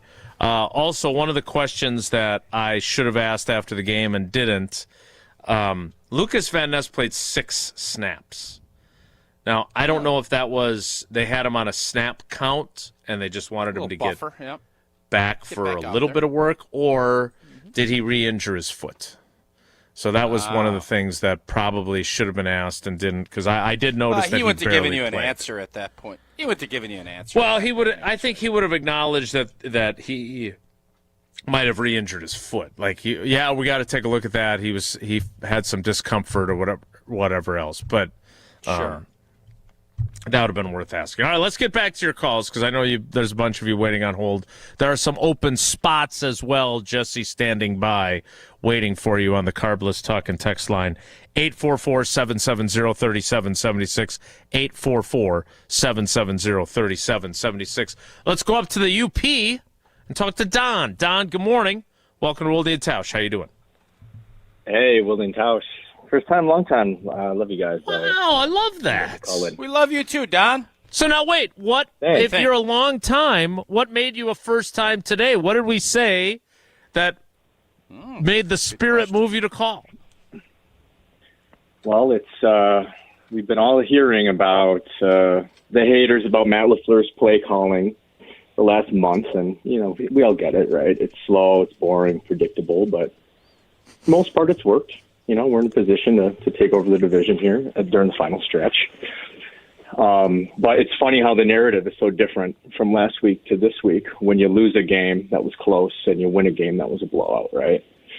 And I guess my take with Ball has always kind of been play as conservatively as possible to win a game. Take advantage of your situations, especially against bad teams or teams you should beat before you get to December, and then you pull out your unscouted looks when it matters, and you got to have it.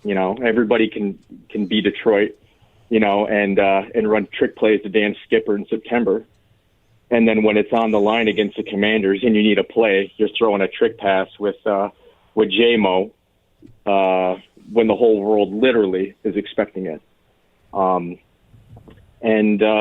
Yesterday was a textbook November game at Lambeau. You control the clock, shove the ball down your opponent's throat, and you play violent defense, and it was, they hacked out that win, and it could have been a heck of a lot worse. But really, we kind of just did whatever we had to do to win the game and didn't do anything else. Yep. But I wanted to go back to the Eagles game just a minute here, if that's all right. And Tausch, if I remember right, you play some blackjack casino now and then, is that right? That is correct. Yes. Hard Rock Casino Rock. Okay. So let me ask you this: what's the you got a 12, the dealer's showing a 6. What are you doing? Yeah, I'm not hitting. Oh, okay, you got to stand, right? Okay. So what about you got a 16, dealer showing a 7? Hit. Gotta hit it. You got to hit. And why? Yep. Because math, right?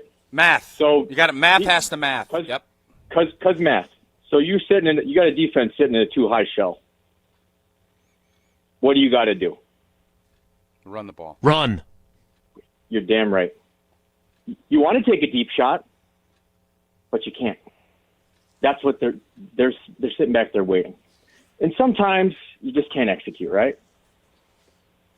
And but at the end of the day, you run a predictive model on this, and over time, maybe not just in the Eagles game, it didn't work out for us, but over time, you will find that running the ball against a too high shell is your best move statistically. And that's what we tried to do against the Eagles, and it didn't work. It damn near worked. We had them on the ropes, but just couldn't pull it out at the end, right? And we'll make a little changes, and Tausch, you kind of alluded to it already. Don, quick question for you. Yes, you sir. brought up blackjack. No, it's here, Tausch. So here's how I look at yesterday. Sometimes you're playing a team with an offense like Dak Prescott. And Dak Prescott's going to be at 18, 19. He's going to have an 8 showing or a 9 showing.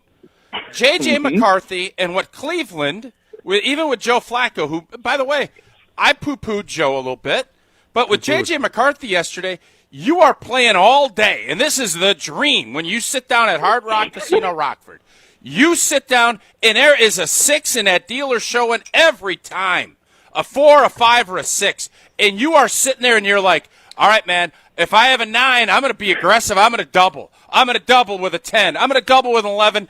And anything else, I am going to make sure that that dealer has to draw 5 or less or doesn't have a 10 underneath. But I'm going to make sure they have to come and beat me. Bill Belichick said, more teams lose games than win them. Yesterday was a game. The only way we were going to lose that game is we lose it ourselves. More NFL games are lost because you lose them than by somebody else going out and winning them. That was what yesterday was about. And that's what you're splitting 8s, doubling down when you shouldn't, taking shots, trying to go for the jugular when you don't need the jugular. You just take the wins when you can get them. That's right, Don. Great call. That was brilliant. You might be the innovator. You might be Galileo here. Oh, no, I'm the innovator of this. Just for the record. Oh my I am the innovator of this show, Don. But I'm telling you, Da Vinci Wilde over here finally gets one, but he didn't have the courage to jump out on that ledge and test the process to see if it is the vision that he wanted. Thanks for the call, Don. We appreciate you. Well, hold on, Tausch. I got one more thing for you. I want you to build on this, if you can. All right. So what do we see now? It's easy to run the trick plays when you're at the max with AC Slater and pulling rabbits, because everybody knows the rabbit's coming. What are we going to see coming here in December? Now we've got our own mix of coming up here. We've got Jaden Reed being healthy, possibly Marshawn Lloyd. We've got this, as you called it, unprecedented 6-man rotating front. Watson's healthy. Kraft is gone. What changes are we going to see that the unscouted looks that the league hasn't seen yet as we make a run? Yeah, it's a really good question, and I think you're going to see maybe a special teams. You let Whelan get out, maybe make a fake punt. I think it's going to be more special teams than on the offensive side of it, but that's the beauty of it. And you're right. If you think back, and again, I know Belichick has taken some shrapnel for his last season, but think when he was in his heyday, he would play games like this and just win, let the other team lose it for themselves. And when did he always pull out trick plays? Teams that were stout, that were it's really hard to move the football. Baltimore, double passes from Edelman, tackle eligibles, skirting the rules to get guys that you don't know who's eligible, who's not. You think back, that won them some games. So great point by you in bringing up, hold those puppies. Why would you use one yesterday when you don't need it? Why would you do it? If you need to against the Bears, so be it. But right now, you hold those puppies close, and you see the Philadelphia special. When do they run it? Fourth and goal in a Super Bowl? Yeah. Mm-hmm.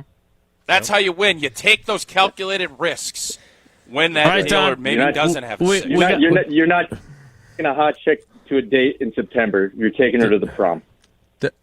Don, we got to let you go. I think you want to take a hot chick to every date you can possibly take. Budding bromance there between Tausch and Don and the UP. I ain't gonna lie to you. We need Don brought some good stuff there. He did. He's the Da Vinci of the callers today. Is he? I don't know. I do know that American Family Insurance and you and Sarah have a great thing going here for the holidays. We do. I'll tell you what was fun.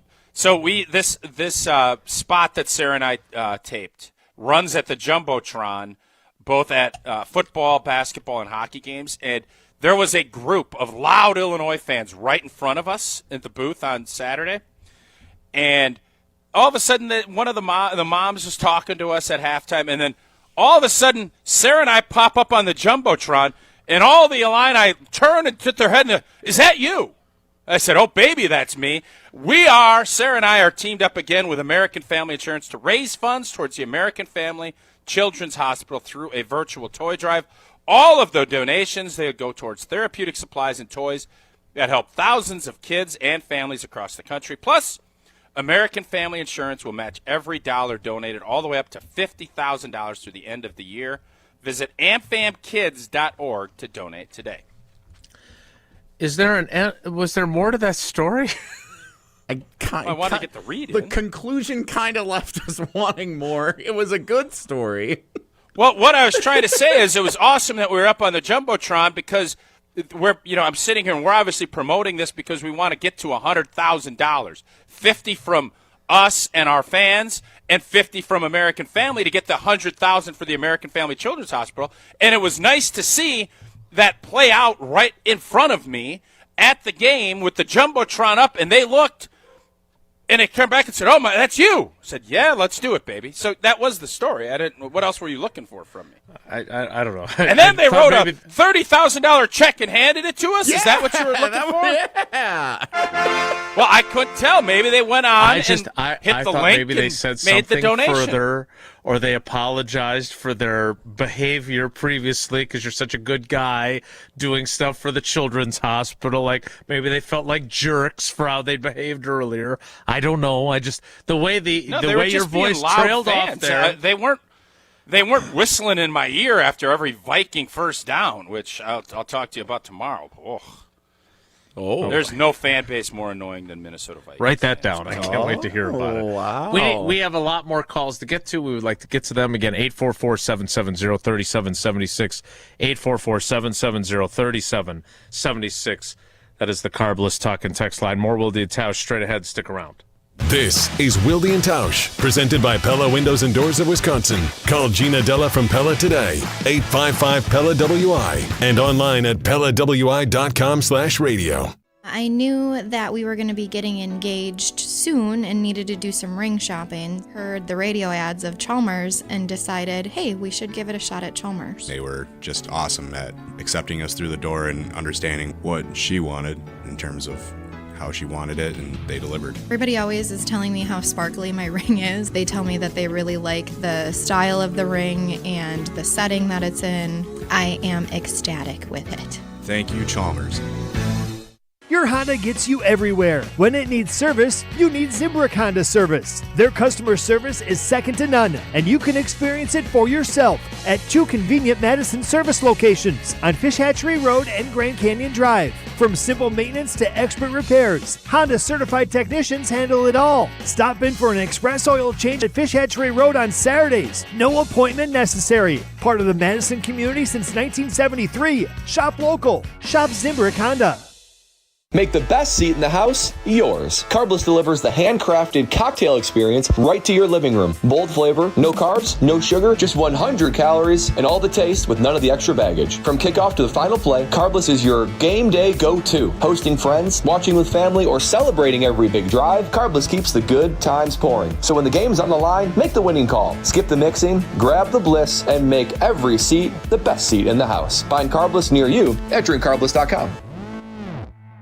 When it comes to your career, most companies want you to be interested in them. At Northwestern Mutual, their mutual interest is you. That's why they listen to your career goals, plan the steps to get there, and work side by side all along the way. To learn more about career opportunities, search for Northwestern Mutual Southern Wisconsin online or call 608-836-3080. That's 608-836-3080. The Northwestern Mutual Life Insurance Company, Milwaukee, Wisconsin. Truck crash? Call Gruber Offices. One call, that's all. On the air, on demand, on social, on Wisconsin Sports. Serving Wisconsin sports fans. This is 100.5 ESPN.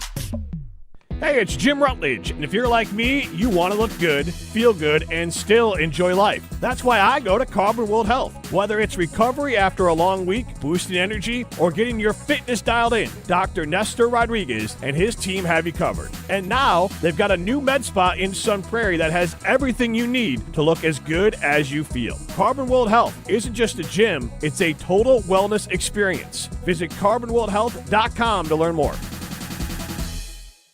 The pulse of the Milwaukee Bucks, straight from a Bucks legend. Can't get it off. Marcus Johnson will, though. Can't leave him alone for a 12. Tap into Here District with Marcus Johnson on Bucks Plus. Marcus and his son Chris offer a weekly beat on Bucks basketball. Get your questions answered and hear from the biggest names in basketball. Find Here District with Marcus Johnson at bucks.com/plus on the Bucks app or wherever you get your podcasts. Hi, this is Lee, inviting you to Ruth's Chris Steakhouse in Middleton. We got a great happy hour every day of the week from 4 o'clock to 7, and our patio during the summer is open too. If you're getting married, special occasion, a birthday, anniversary, or even a business meeting, we've got all the accommodations right here at Ruth's Chris Steakhouse. You work hard and sometimes you're not sure what you want to do, where you want to spend your money. I want to encourage you to come into Ruth's Chris Steakhouse and say hello. It'd be a pleasure to meet you. For official rules and more information about every contest on 100.5 ESPN, visit ESPNWisconsinContests.com. That's ESPNWisconsinContests.com. You're listening to 100.5 ESPN and the ESPN app. This is Wilde and Tausch, brought to you by Grassland Butter. Grassland Dairy is Wisconsin. Learn more at grasslandbutter.com.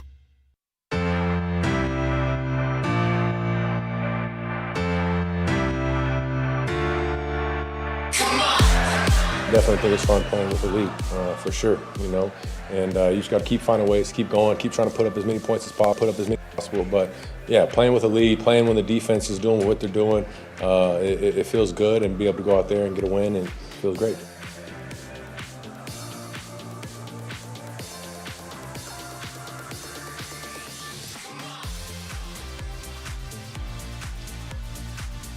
Back to the phones we go. That was Jordan Love after the game, of course. Let's go north of the border, even more north than the UP, to our Canadian Portuguese correspondent, who was not very positive the last couple times we heard from him. I don't think that'll be an issue today. It is Ricardo in Canada. Ricardo, my friend, how are you? Good morning, everybody. Oh, man, the green and gold Kool-Aid today is extra sweet. It's delicious. It's going down like sweet butter. Love it. Sugar. So, comments about yesterday. Yesterday is a homage to the big boys on the team. Offensive line, they're improving. They're getting better. Listen, I'm thoroughly impressed with Sean Ryan at center. I think he may have a future there. He's been playing pretty good, you know. He's been putting in some good tape. You know, not all pro by any stretch of the imagination, but definitely serviceable. Maybe could be seen as a potential backup for the future. Maybe he's earning himself a contract. Who knows? Just throwing it out there. Big boy Belton, he reminds me a lot of the Mekhi Becton when he played for the Jets and went to the Eagles and won a Super Bowl. Big right tackle, put him at right guard. You know, could be a clone. Could be a clone copy. Who knows? I'm just saying. Banks, Ryan, and Belton up the middle. That's a lot of beef you got to move. You know what I mean? It's a lot of beef to get through. And we need that. That's good stuff. Defensively, defensive line was amazing. Parsons goes unquestioned. Wyatt. But listen, we may have something in this Georgia kid, Warren Brinson. He's played 2 games this year, and in both games, he's flashed. He has flashed with some pass rush up the middle, which is something we've been lacking sometimes. Listen, he's earning a little bit more. I don't know. I've been watching him. You know, he's been playing really well. We may have a little hidden gem there, but great game all around. Love them all.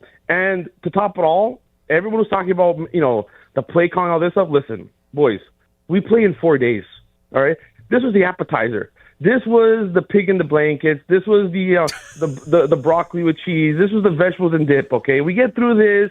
We finished the game in like half the time as everybody else. Detroit went to overtime. Those guys are tired. We got to travel, you know? We put in an extra shift, made some OT cash, put it in our pocket, and now we go to Detroit, and we're gonna and that's where the main course. That's where we're gonna show everybody on prime time what we're all about. Be happy. This is the perfect game. No one got severely hurt.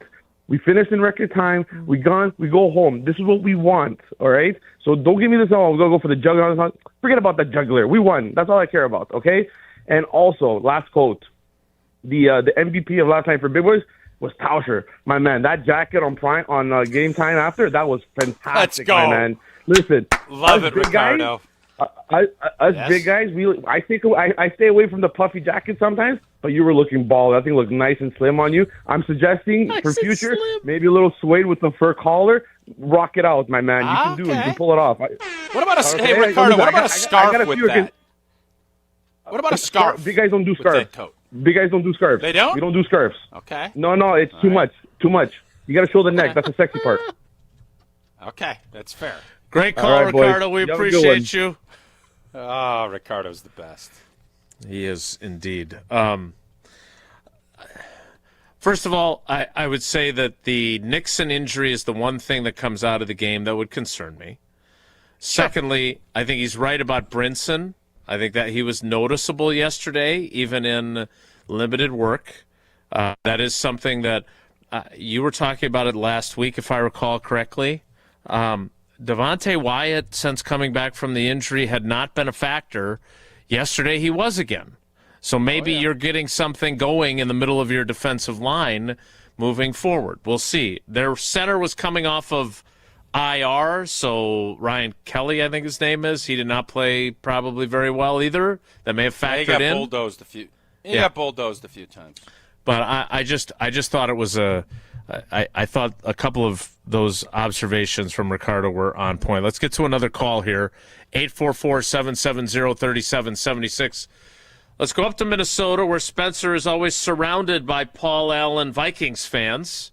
Spencer, you should be enjoying today, buddy. What are you doing? I am. I actually, I usually listen to your guys' post game, at least the first hour, then when you hop on, Jason. But driving back from the deer stand this week, and I switched over to some of the Viking radio stuff, and that was a treat to listen to.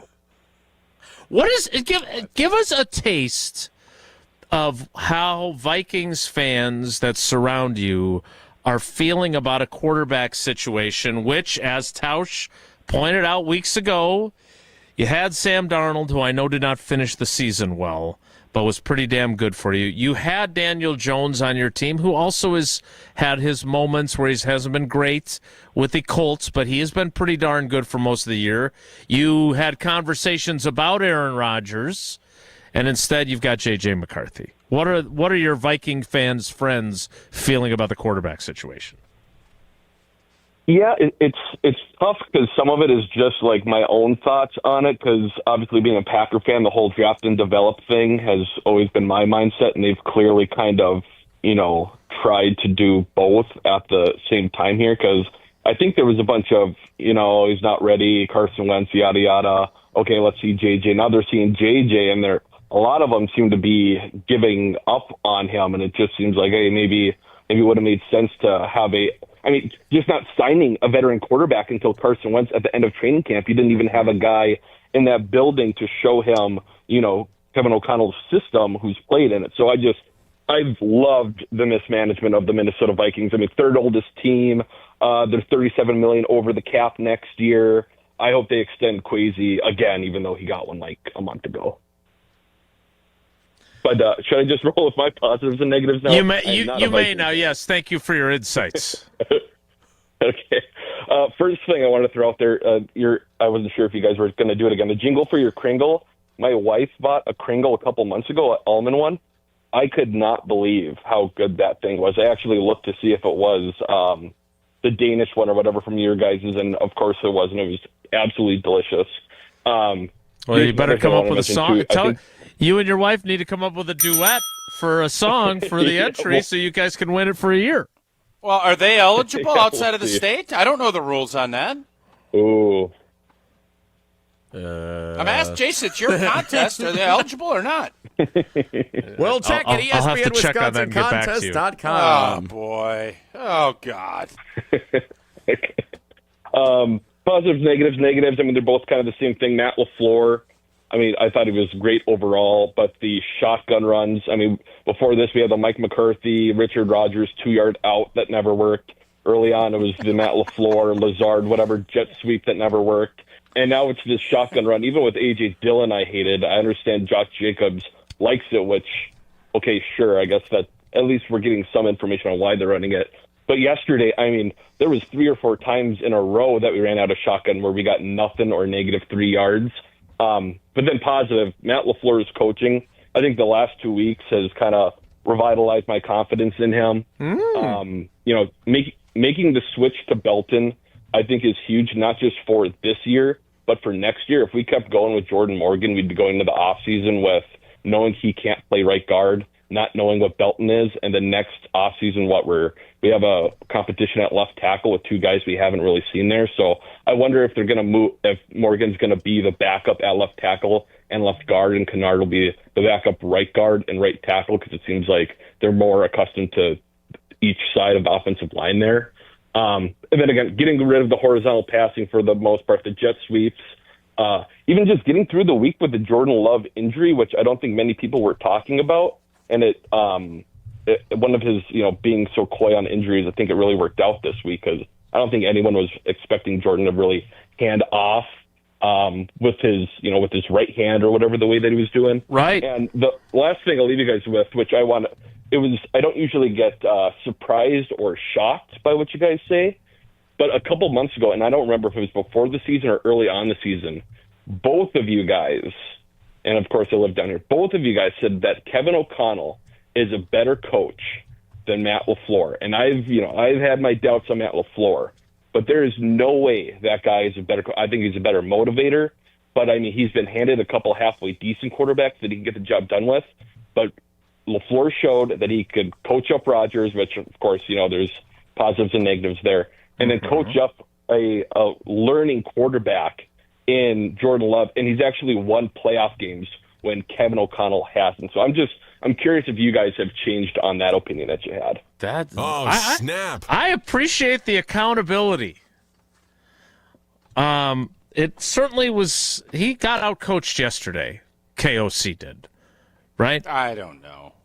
Oh, what are you going to do? What are you going to do? What do you want him to do?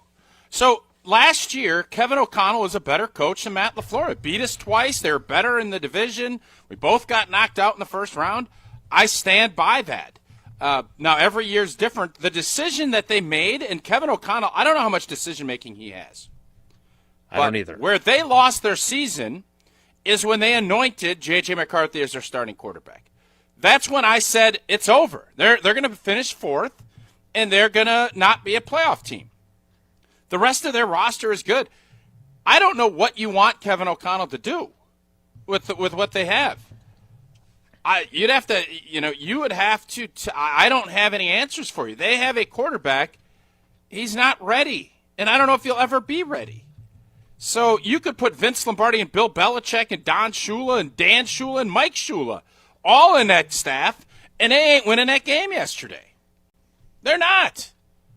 So Kevin O'Connell last year was a better coach. That's when we said it, probably in July or whenever we were talking about it. That was, I completely felt that way. Mm-hmm. I still think Kevin O'Connell's a really good coach. Matt LaFleur has had 17 more horses to run yesterday than what they did.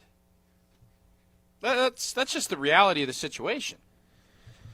Yeah, the quarterback situation there, I am very curious, and I understand this is a Packers-centric show, and we will stay focused on that.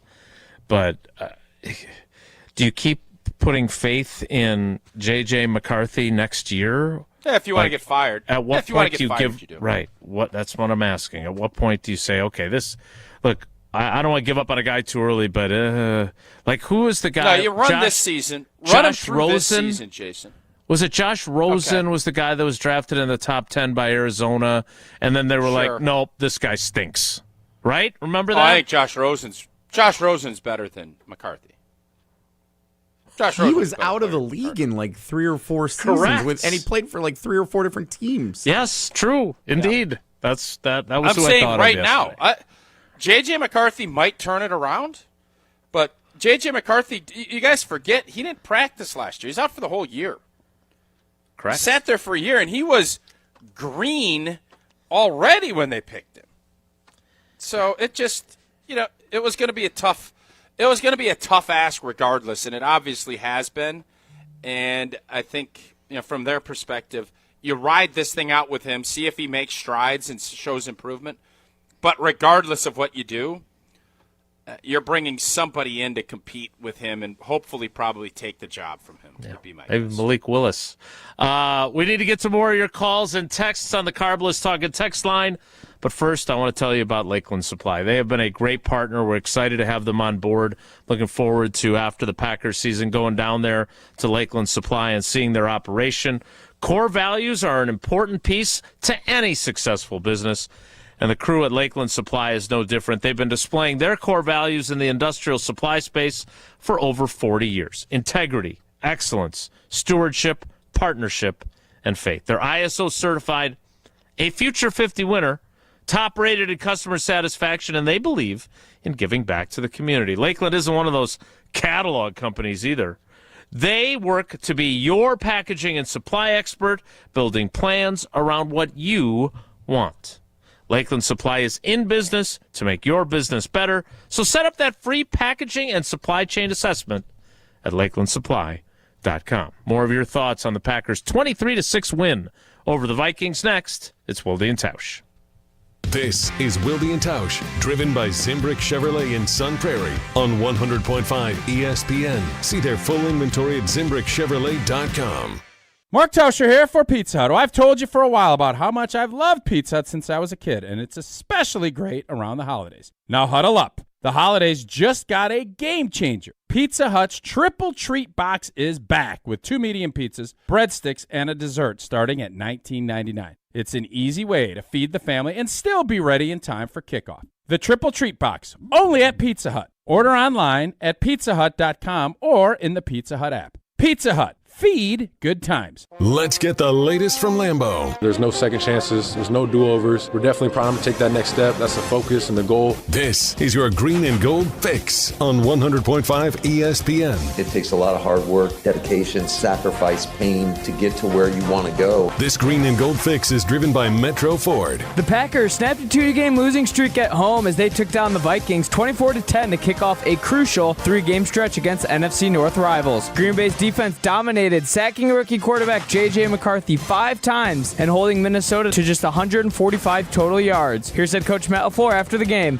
Told them you can enjoy it for a couple hours, but really today's Wednesday in our world, so that it's a quick turnaround. So guys got to try to get their bodies back. We'll get together as a team tomorrow, and we're off and on to Detroit. It'll be a short week for the Green and Gold as they'll head to Detroit to take on the Lions for Thanksgiving.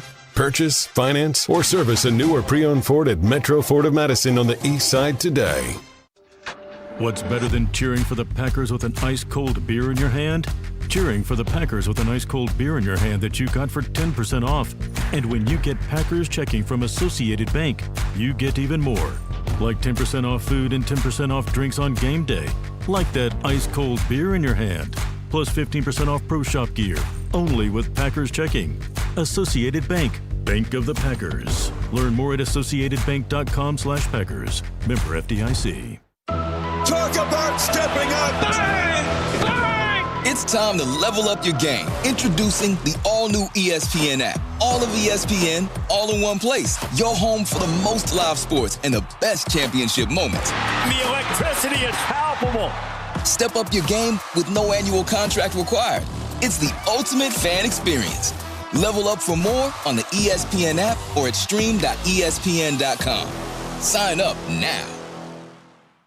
Tito's Handmade Vodka is America's favorite vodka for a reason. From the first legal distillery in Texas, Tito's is 6 times distilled till it's just right and naturally gluten-free, making it a high-quality spirit that mixes with just about anything, from the smoothest martinis to the best Bloody Marys. Tito's is known for giving back, teaming up with nonprofits to serve its communities and do good for dogs. Make your next cocktail with Tito's. Distilled and bottled by 5th Generation Inc., Austin, Texas. 40% alcohol by volume. Savor responsibly. Timeout on the field. Let's bring in Gina Della from Pella. What's the winning game plan this month? Wayne, a whole house of new windows for as low as $297 a month with 0% interest for up to 60 months. Wow, that's a drive you can sustain for years. No penalties, no extra interest. And unlike opponents, Pella Windows and Doors of Wisconsin actually stops the drafts. Don't sit on the sidelines, folks. Make your move today at PellaWI.com. Certain restrictions apply. It's 130.25. Lane's Farm and Fleet's Black Friday sale starts this Friday at 6 a.m. Now's your chance to save up to 50% or more on Friday-only super deals store-wide while supplies last. Like 55% off select Nesco covered cake pans, $7.99. Over half off select 2-packs of Moultrie trail cams. Zero exposure coats for the whole family are half price. And select dog beds are just $9.99 while supplies last. Don't miss your chance to save up to 50% or more during Blaine's Farm and Fleet's Black Friday sale starting at 6 a.m. We're on the Badgers. As long as they get the job done, it doesn't have to be pretty. That's what Wisconsin football is, if you ask me. Because we're on Wisconsin sports. Today was not an ugly win. It was a beautiful win, though. You're listening to 100.5 ESPN.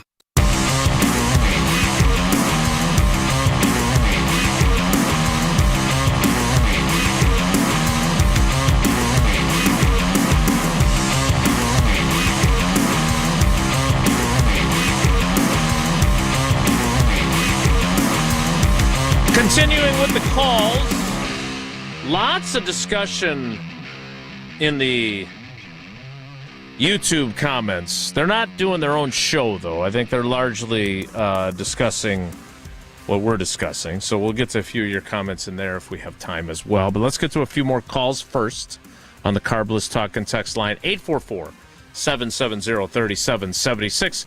Let's go to Jamon in Dallas. Jamon, good morning, buddy. How are you?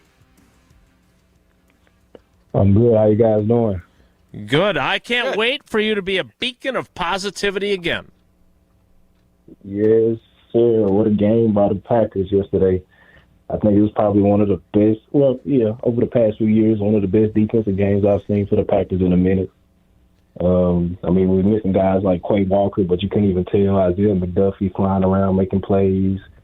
Evan Williams standing out making plays. The defense seemed like they're really getting things together. I know it was Minnesota, and I don't really have high praise for Minnesota, but, it was a great win for the defense for sure. Also, on the offensive side, I know a lot of people probably know Jordan Love is still dealing with the hit he took last week. And so, a lot of plays was coming from, a lot of run plays. A lot of people was hoping we'll be a little bit more aggressive, which I was hoping to on a few third downs. Those are – luckily, this is the Vikings, so we can get away with things like that. We're playing the Eagles. I want Matt LaFleur having Jordan Love go for it on third down, not just running the ball from shotgun. This doesn't make sense. But for what they called for yesterday, great job by the team. The O-line came in, did what they needed to do. I've been saying this since week one. Anthony Belton needs to be starting. He was bullying guys when he played against the Eagles. I think you just get the guy on the line, let him learn, let him get his hands on guys and learn how to push and move guys out the way. And this guy's going to be a star-studded lineman. the guy is huge. He's a bully. I'd rather see him out there than Banks anytime. Hopefully after yesterday's win, maybe Thursday come up and Matt LaFleur watch the little film and get the guy out there. Overall, great win by the team. Nothing really to complain about. Let's get ready for Thursday. Hopefully everybody can get healthy so Jordan Love can actually start throwing the ball downfield. I don't think we can win that game against Detroit like we did yesterday. So hopefully everybody gets healthy and we get ready for the Lions.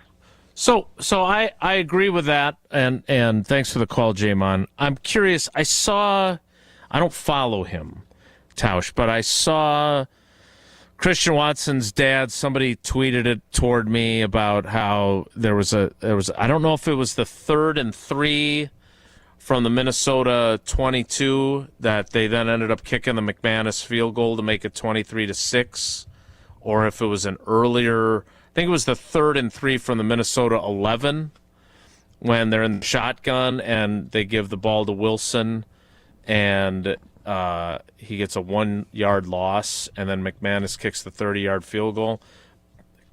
of coin flip in either of those instances because they're both plays where 3rd and 3. That's where I thought Matt LaFleur showed exactly what his mentality was.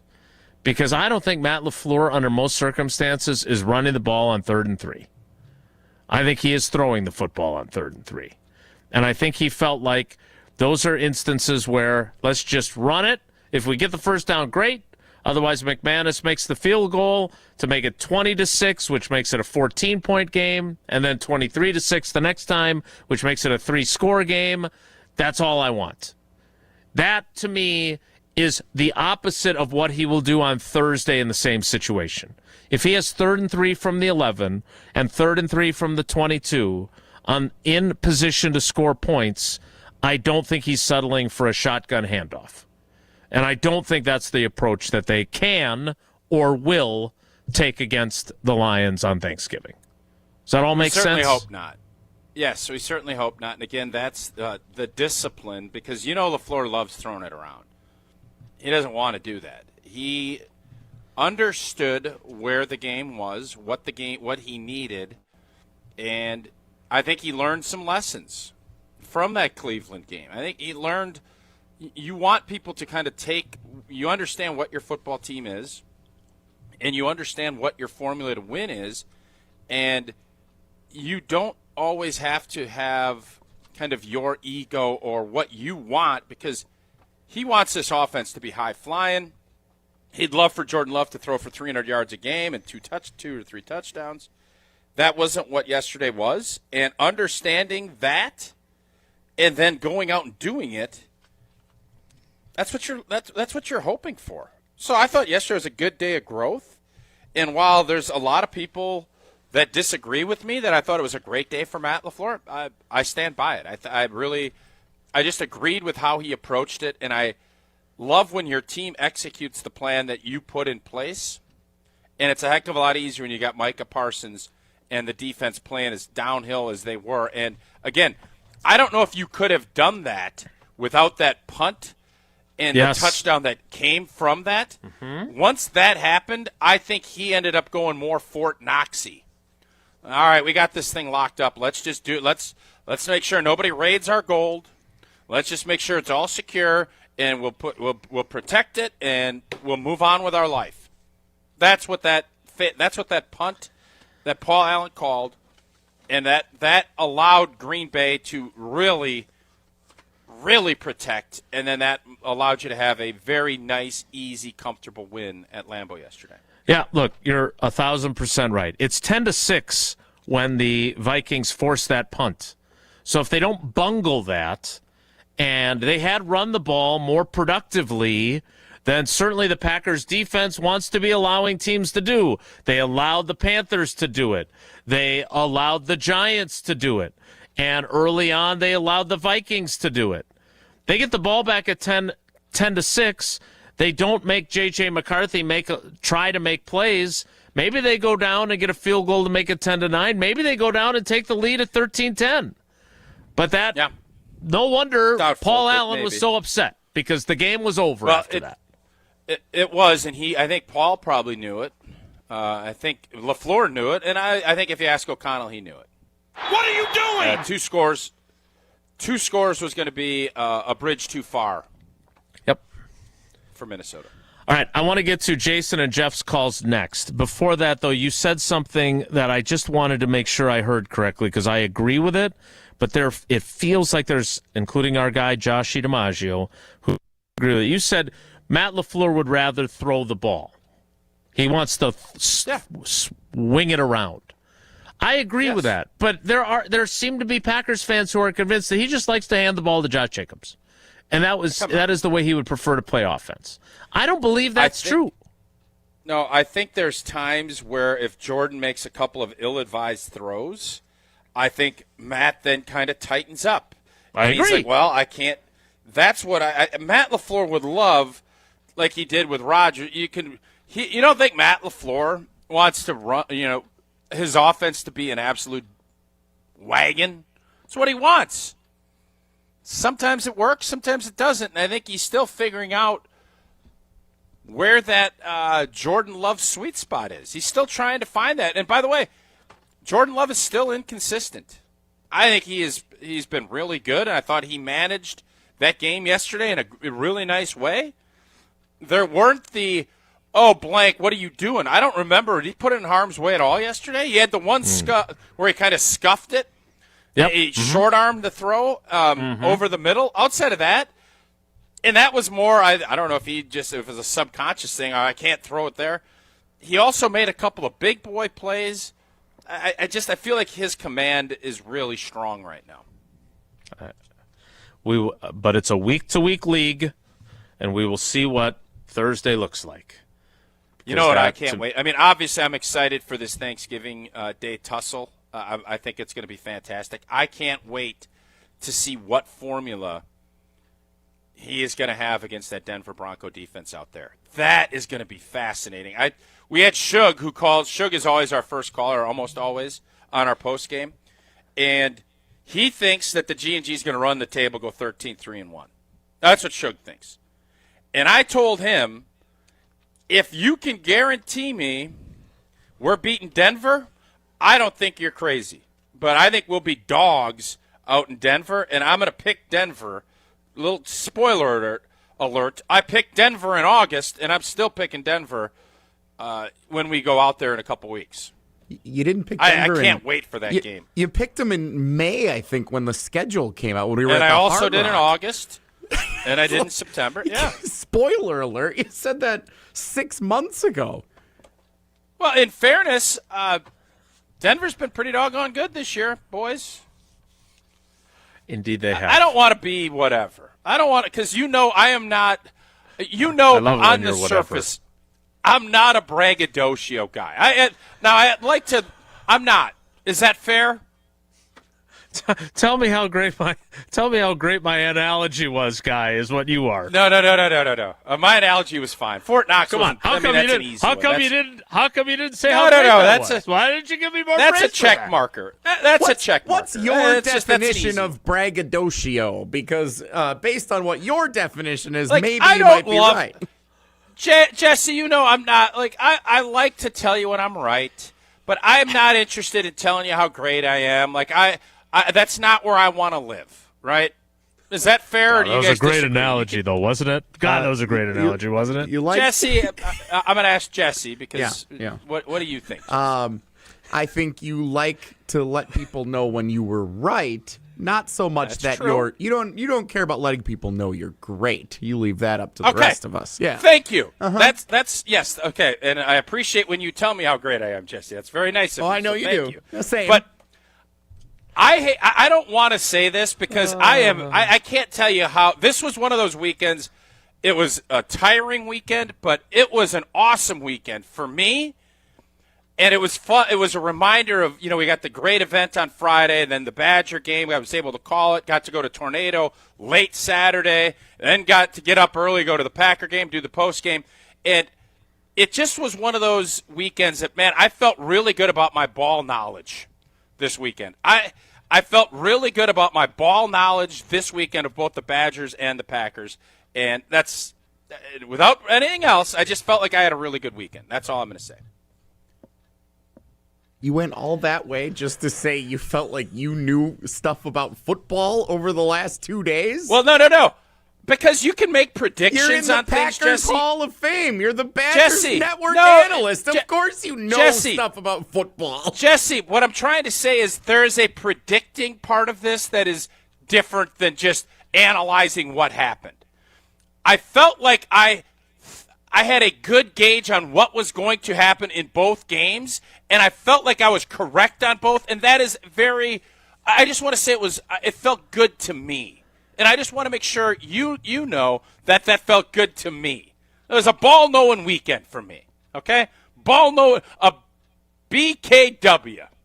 It was a BKW, and I don't get a lot of times that ain't the case, so I felt good about it. I feel good about being an Coors Associated Light. Bank customer. What, Jason, sometimes you can predict something that's going to happen. You write the article, and then your guy has a big game. You don't feel good about that? Of course you do. That's all I'm saying. Did you have a good BKW this weekend also? I don't have any I don't have any K, so I'm just here to keep the show on the rails and to tell you about Associated Bank. You're just a beat-up? He had a ball observing weekend. Oh, a bow. Take a bow. He's a bower. I think Tausch already took a bow. No, he's actually a B-I-W. I don't know how you'd pronounce that. Boo? Boo? Associated Bank, the best customer service in the business. They've got the awards to prove it, and whether you have Badgers checking, Brewers checking, Packers checking, or just regular old Associated Bank checking with the Associated Bank logo like I do, you know you're taken care of by their great customer service. Whether it's early pay, whether it's credit monitoring, whether it's fraud protection, they've got your back. And as I always like to say, even though I didn't come up with it, it's not branches that make a bank local. It's roots. And Associated Bank's roots run deep in Wisconsin and here in Green Bay, where they were there when the Packers began. So go to AssociatedBank.com to find out more. I understand that we still have one more segment left in the 10 o'clock hour, during which I would like to get to our final two calls from Jason and Jeff. Ball knowers. They are both ball knowers. It's Wilde and Tausch. We'll find out. We'll find out. This is Wilde and Tausch, brought to you by Grassland Butter. Grassland Dairy is Wisconsin. Learn more at grasslandbutter.com.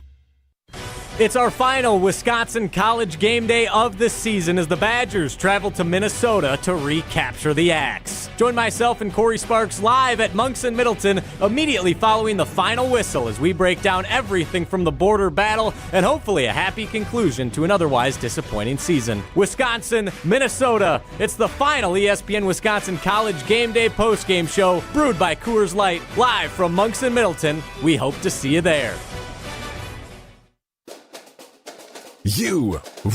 Rah. Pella Windows and Doors of Wisconsin present your Badger Minute. Here's Pablo Iglesias. This Badger Minute is brought to you by Steinhoffels. Shop their Black Friday sale. Save 10% store-wide. Get $50 cash back for every $499 plus a $200 MasterCard with financing. Only at Steinhoffels. Staying true to RBU. Wisconsin's upset over Illinois spearheaded by a gargantuan running attack. 209 yards in that category. 131 of those belonging to Darian Dupree. 2 touchdowns for the sophomore, one being an 84-yard dash to the house. The call from Big Ten Network. And off goes Darian Dupree. He's got a hole. Dupree, a step back. Dupree, feet in front, gets some blocks downfield. Darian Dupree will score. Get a whole house of new Pella windows for as low as $297 a month with 0% financing for up to 6 years. Wow. Don't sit on the sidelines, folks. Visit PellaWI.com today. After a serious accident, you'll need a winning team to protect your rights. Trust Wisconsin's own Gruber Law Offices, proud partner of your Milwaukee Bucks. If you've been injured, call Gruber Law Offices. One call, that's all. Grassland Butter is built by tradition right here in Wisconsin. Grassland is family owned and has been crafting butter for 5 generations. That's why at Grassland Butter, you're more than just an employee, you're family. The Wietrich family believes in supporting each other, growing together, and building a workplace where everyone feels valued. Your voice matters at Grassland Dairy. Your success is our success. Join a team where culture isn't just a buzzword, it's how we live every day. Check us out online at grassland.com. That's grassland.com. Your Honda gets you everywhere. When it needs service, you need Zimbrick Honda service. Their customer service is second to none, and you can experience it for yourself at 2 convenient Madison service locations on Fish Hatchery Road and Grand Canyon Drive. From simple maintenance to expert repairs, Honda certified technicians handle it all. Need new tires? For a limited time at Zimbrick Honda, you can buy 3 tires and get the 4th for only $1. Part of the Madison community since 1973. Shop local. Shop Zimbrick Honda. Ben Brust here to tell you about the Princeton Club. If you're looking for a place where you can better yourself while having a wonderful atmosphere, you have it at the Princeton Club. Strong communities, strong body, and strong mind. All it takes is one small step to start today. You will see that you have everything you need in order to achieve all of your goals. Find your better tomorrow at the Princeton Club. 8 Madison locations where you go in there, you take a tour, and you realize this is a place for me. Find more at PrincetonClub.net. This season, the Bucks are going for it all. A game winner for the Greek Freak. Go inside the team's pursuit of a championship on Locked In, the new season of the Behind the Bucks podcast, narrated by Bucks legend Marcus Johnson. Hear from the team stars on why they think they can make history. It's all on Behind the Bucks on the Bucks Plus audio network. Behind the Bucks is presented by Gallagher, your trusted insurance broker, and HR and benefits consultant. Available now on bucks.com/plus, the Bucks app, the new ESPN Wisconsin app, and wherever you get podcasts. Join the Madison Money Guy, Christian Finfrock, for Retirement Income Strategies, Saturday and Sunday mornings at 7. Get the information you need as you plan for retirement. That's Retirement Income Strategies, Saturday and Sunday mornings at 7. Investment advisory services offer the Retirement Income Strategies, an SEC-registered investment advisor. Your state, your teams, your ESPN. The ESPN Wisconsin app. Customizable just to you. Find the ESPN Wisconsin app in the Apple or Android app stores today.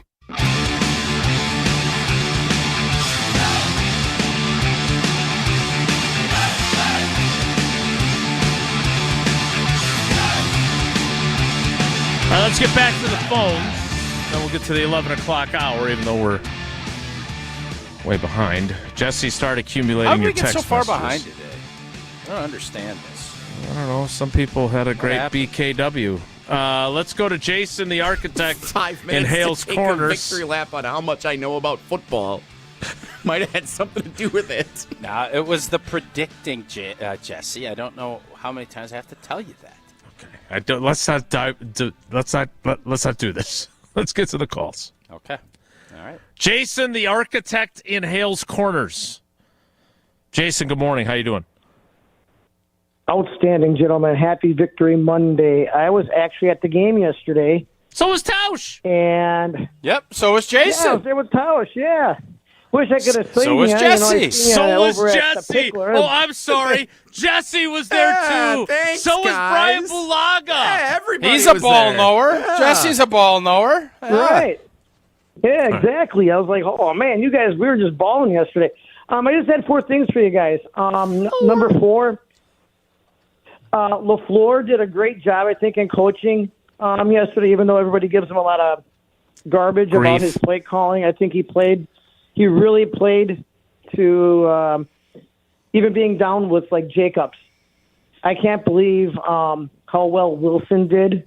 So number 4, I would say, would be LaFleur's play calling was outstanding yesterday. 2. My number 3 would be Emmanuel Wilson getting over the century mark. Hallelujah! I think he actually had 125 total yards. My number 2 was the punt fumble, which gave us the lead going into half. And then my number 1, I wore my Micah Parsons jersey, hoping to God he'd get some sacks. I was praying for even half a sack. That man got me 2 sacks yesterday. The defense played phenomenal. And if we can carry this momentum going into Detroit, I'm going to predict Green Bay is going to win 27-14. And if you end up being right on Friday, we'll bring you back and call and say you had a BKT, a ball-knowing Thanksgiving. Yeah. Is there a way, and I don't want to put more work Jason. on Jesse. Bye. Thank you, Jason. So is Jason the architect of Hales Corner, or is he just an architect that works in Hales He's just Corner? in Hales Corners. You don't know? Do you know for sure he didn't do Hales Corner I am very architecture? confident because it's been around for a while. I'm very confident Jason did not design Hales Corners. Well, you said Jason, architect of Hales Corner. No. So Jason the architect in Hales Corners. I want to throw something out there because I think we're going to have some fun with this ball knowing deal because I think it's fun. What I'd like to do, and Jesse, I know we have to talk to the powers that be. I would like to, whoever has the closest prediction model of what happens in that game, a la the BKW, maybe we get him an Iron Jock light hoodie with Wilde and Tausch on it. Is that something we could pull off? Hales Corners. I'm asking. Hales Corners was part of the Northwest Territory of the United States in 1783. But you call in or you put it on the Carbless Talk and Text line, the score, and kind of how the game goes. And then they forced to become move the from their and we put land in BKW. 1838. We put BKW on the sleeve of the quarter zip from Iron Jack. Okay, Is that something we could do? Slow down. Let's get to one last call. I will see what we could potentially do. I want with the I want to ball-knowing pass out a Thanksgiving. BKW award. Okay. Yeah. It's kind of like the Bold-a-thon, but every week we do a BKW. That sounds stressful. Oh boy. Are you done? I don't know. We'll see. I would love to give out the Iron Jock stuff. It's great. I want people to enjoy it. It is really nice. Yeah. There's no doubt. Might All be right, BKWs. All right. Hey. Stop. Ball knower. We got one more call. Then we can spend the 11 o'clock hour. Yeah. Somewhere let's go in to it. between you planning to give out more Iron Jock gear. Let's go to Jeff in Milwaukee. Jeff, did you have a BKW, a ball-knowing weekend? No, I mean, I understand Tausch's point. Every week you've got ideas and an analysis.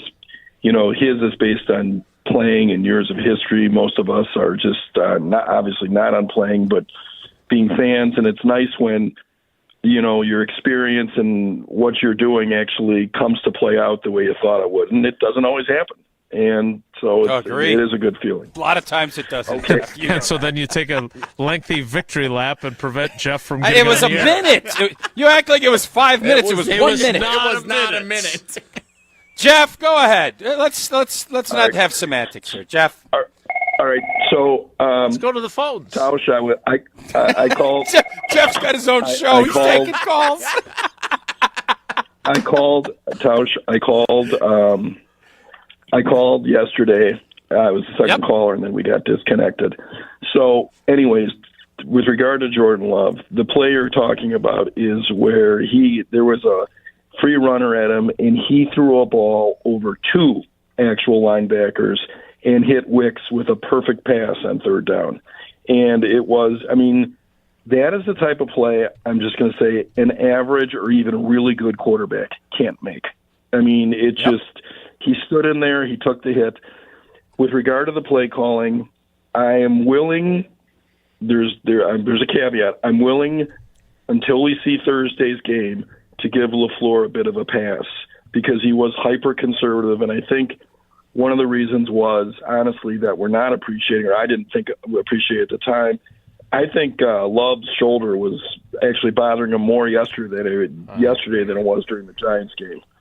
I mean, if you saw the way he was handing off backhanded, I mean, he really didn't want to extend it. And I think that's why he was in shotgun a lot.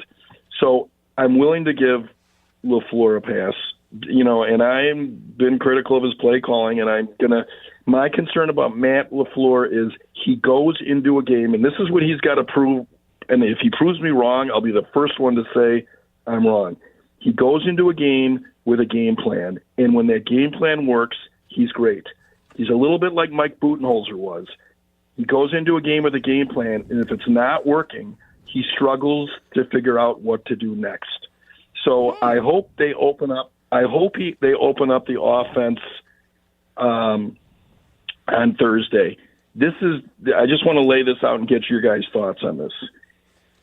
Teams take the lead of their coach. One of the things that Matt's liability is when he gets tight and nervous, everybody in the stadium, you can all feel it.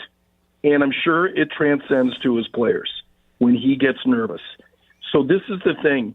Tausch, in 2010 when you were on the team, Mike McCarthy did two things that I thought were really brilliant in terms of that team.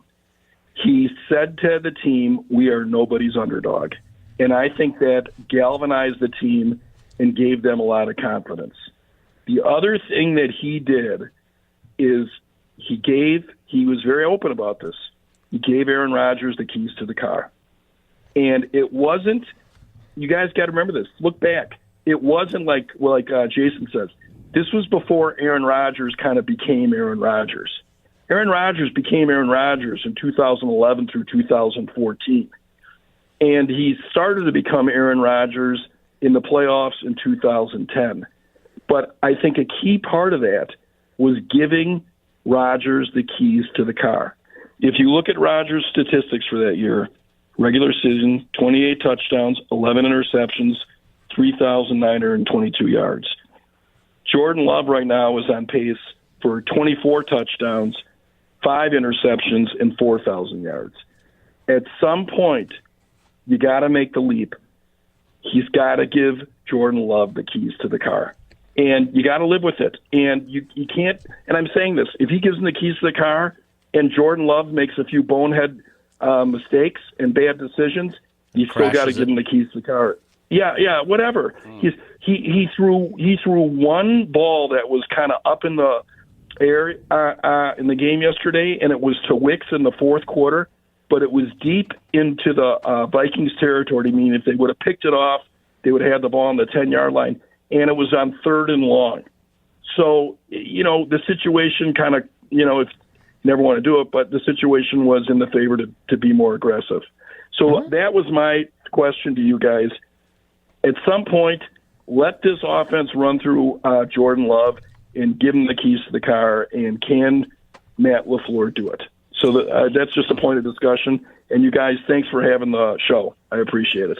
So I'm glad, Jeff. Two things Jeff brought up there. One, I do think that Jordan Love's shoulder is a bigger issue than he was letting on. And the reason I believe that is what Jeff said, because he didn't hand off with his right hand. He oppoed it. Yeah, he oppoed it. Right. He didn't do that when his thumb was jacked up. Remember? He had the brace on, but he still handed it up normally for most of the time. But when his shoulder was a problem, he did do the wrong hand handoff for balls. Let's see if it's the right hand. Oppoed. It would be he was using his right hand for runs to the left, which he normally wouldn't do. It's like doing a layup with the same foot. Yeah, you don't want to do that. Right. So that was what told me, and I had the exact same thought when I saw him doing it, that this is more. And look, I said it earlier. It's the injury that Carson Wentz had. Obviously, his was worse, where you could see him in excruciating pain. We saw it last night. Baker Mayfield didn't finish the game. Yep. And it's the same injury, obviously more significant, but let's not poo-poo the seriousness of this or why Matt LaFleur took the approach he did. Secondly, I brought up the old all gas, no brakes yesterday on Twitter and when I was on with Homer on Green Bay game night. I think Thursday is probably a game, to Jeff's point, where they're going to have to be a lot more gas and a lot less brake. Maybe not all gas.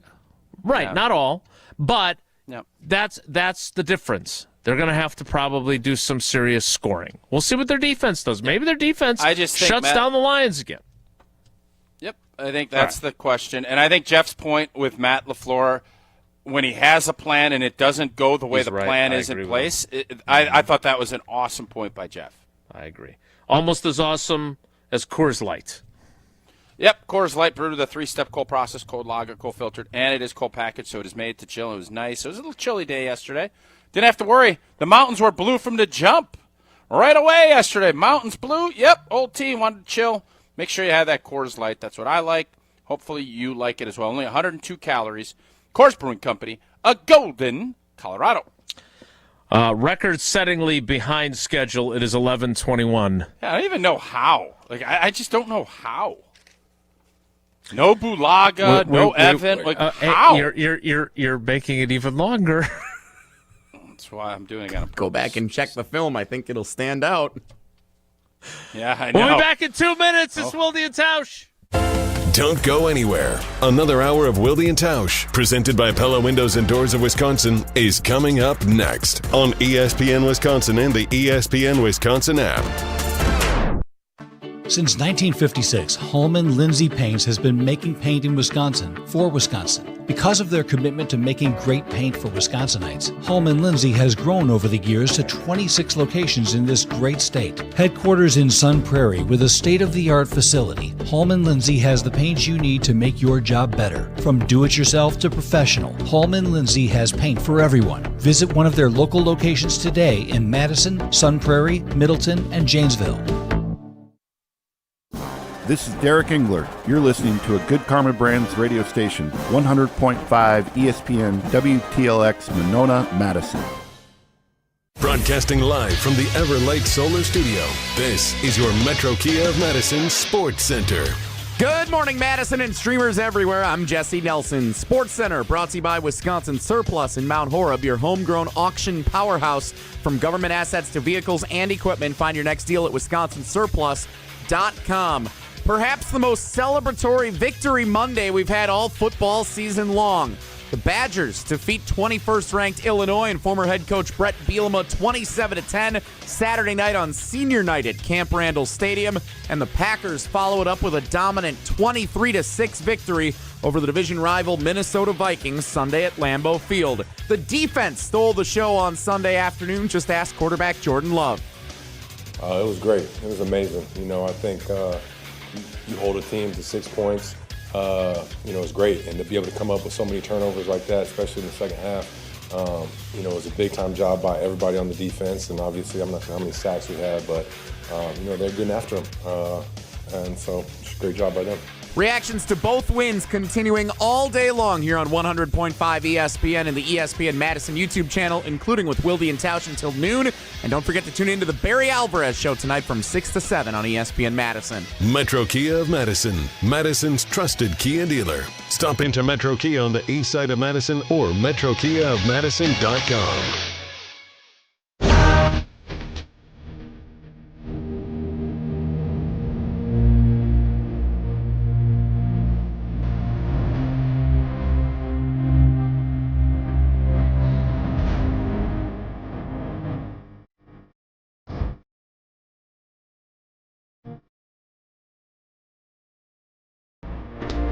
The 11:24 hour of Wilde and Tausch begins now. I do want to get to, and it's going to be close because we only have 36 minutes left of show. Why does everybody still have such an issue with college students storming the field when their football team, which has struggled all year, wins another game against a ranked opponent? I don't get it. We'll talk about that tomorrow. I have thoughts, and I hate hypocrisy. I am not a fan of hypocrisy either. What I am a fan of are Jesse sharing text messages from the Carbless Talkin' text line. Jesse, what have you curated? Oh my God. Curator. This is the longest one I've ever put up here. What on earth? That is a very small font.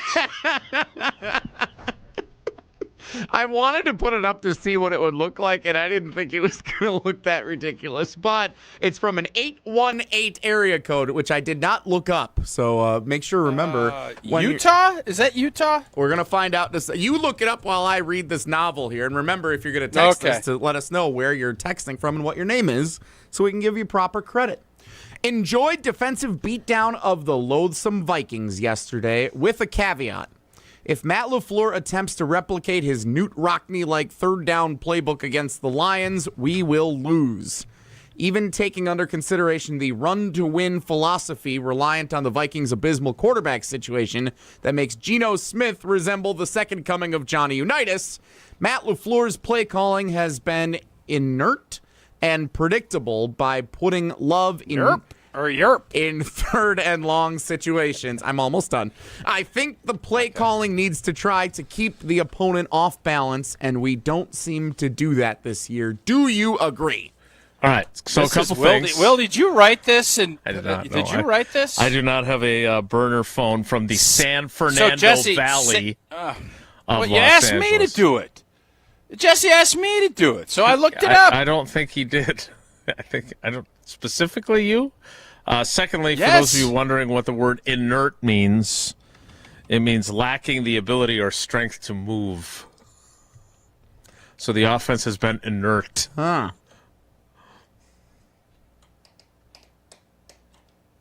The text did ask, what do you think and do you agree?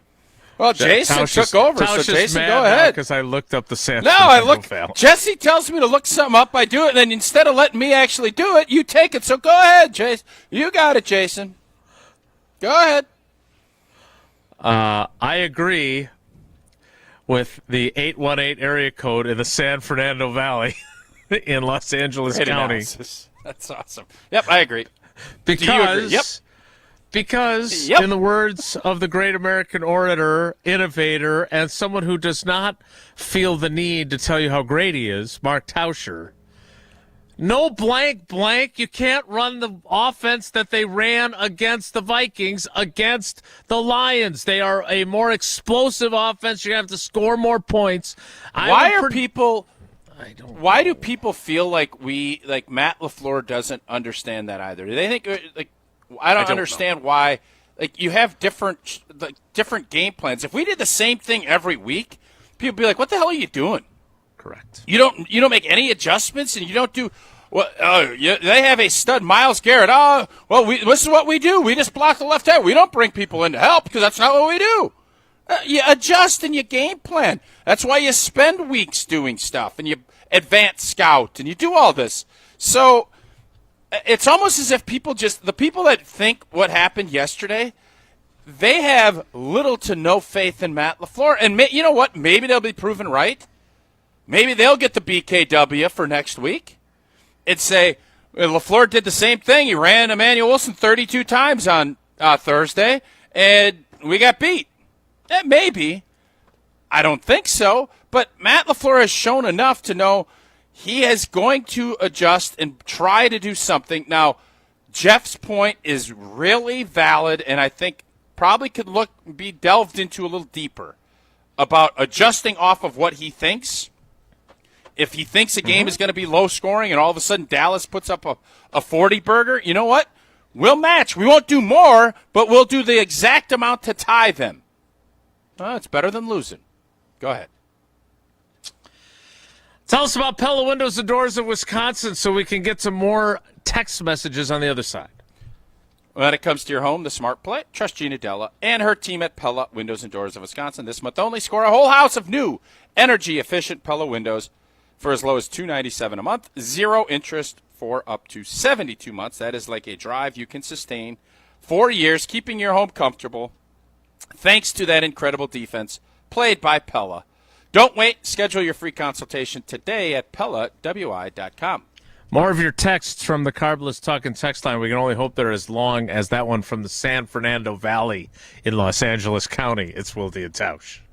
This is Wilde and Tausch, presented by Pella Windows and Doors of Wisconsin. Call Gina Della from Pella today, 855-PELLA-WI, and online at PellaWI.com/radio. Crispy chicken just keeps getting better at Cousin Subs. Try our crispy chicken basket, complete with 3 white meat tenders and a regular fry, a meal made easy. And for the little ones, our kids meal comes with 2 crispy tenders, applesauce, a juice box, and cookie. Just the right size for growing appetites. Made with quality chicken and ready to enjoy in-store, online, or on the app. But hurry, these crispy favorites are only around for a limited time. Cousin Subs, we believe in better. Mark Tauscher here to tell you a little bit more about Everlight Solar. We all know that electricity costs are on the rise. That's why you need to talk to my friends over at Everlight Solar. Their local team here in Madison is here to keep it simple. From your no-cost consultation to solar panel installation, the team at Everlight Solar will be with you every step of the way. Not only will they help you save money, but by switching to solar, you're also helping save the planet. Everlight Solar, a proud partner of Wisconsin Athletics. Check them out at everlightsolar.com. Ben Brust here to tell you about why your next work van should be from Mercedes-Benz Sprinter at Zimbrick European. First off, we have versatility. The Sprinter vans offer 16 body types and thousands of ways to customize that space. Number 2, we have reliability. Sprinter's most powerful diesel engines last longer and require less maintenance, spend more time on the road and less time in those bays. Number 3, we have safety. Sprinter's safety technologies include curtain airbags all around, load adaptive electronic stability program, and crosswind and attention assist. Number 4, Van Care Mobile. Our maintenance team can come to you with routine service. Who wants to go in? Let them come to you. They work with multiple trucks on one visit. Use the Mercedes Meet Connect. And last but not least, get your Zimbrick Sprinter at Zimbrick European at Rimrock Road and the Beltline, or go online at ZimbrickEuropean.com, because your next Mercedes Sprinter van is waiting for you. Condon Jewelers, the jeweler on the east side, the jeweler on your side. When you see Diamond Jim, you can count on him to be on your side. Selection beyond compare with on-site repair, so you can wear your jewelry with pride. Condon Jewelers, the jeweler on the east side, the jeweler on your side. The Bucky Badger Student Mascot Fund was created to support the amazing student athletes who bring the best mascot in the world to life. My name is Jake Huser. I was Bucky from 2021 to 2024, and my favorite memory of being Bucky was winning a national championship with both volleyball in 2021 and women's hockey in 2023. Your donation will help fund new scholarships to ensure that the rich tradition of Bucky lives on. Learn more at supportbucky.org. That's supportbucky.org. Kringle, all I want for Christmas is you. Dad! What? We talked about this. Yeah, your jingle for your Kringle entry last year was so lame that Racine Danish Kringle banned you from their contest. I thought it was only a one holiday season ban. It was a lifetime ban. Well, I guess I'm out, but here's how you can enter our ESPN Wisconsin Racine Danish Kringle Jingle for Your Kringle contest on Wilde and Tausch. Submit your own original jingle to ESPNWisconsinContest.com. Then we'll pick the most creative songs, and our grand prize winner will get Kringle for a year. Make sure you include Racine Danish Kringle. It's not just a treat, it's a tradition in your jingle. If you don't want to sing, but you still want to celebrate the holidays with Racine Danish Kringle, call 800-4DANISH or visit Kringle.com and order their all-new flavor, Peppermint Brownie Kringle. Racine Danish Kringle, such a tasty, yummy treat with a flaky crust and sweet icing. It's the best thing you can eat. Oh, like that's so much better than mine. Well, at least we're not off-key. Wilde and Tausch on 100.5 ESPN is brought to you by Everlight Solar. Save money, save the planet. Everlight Solar.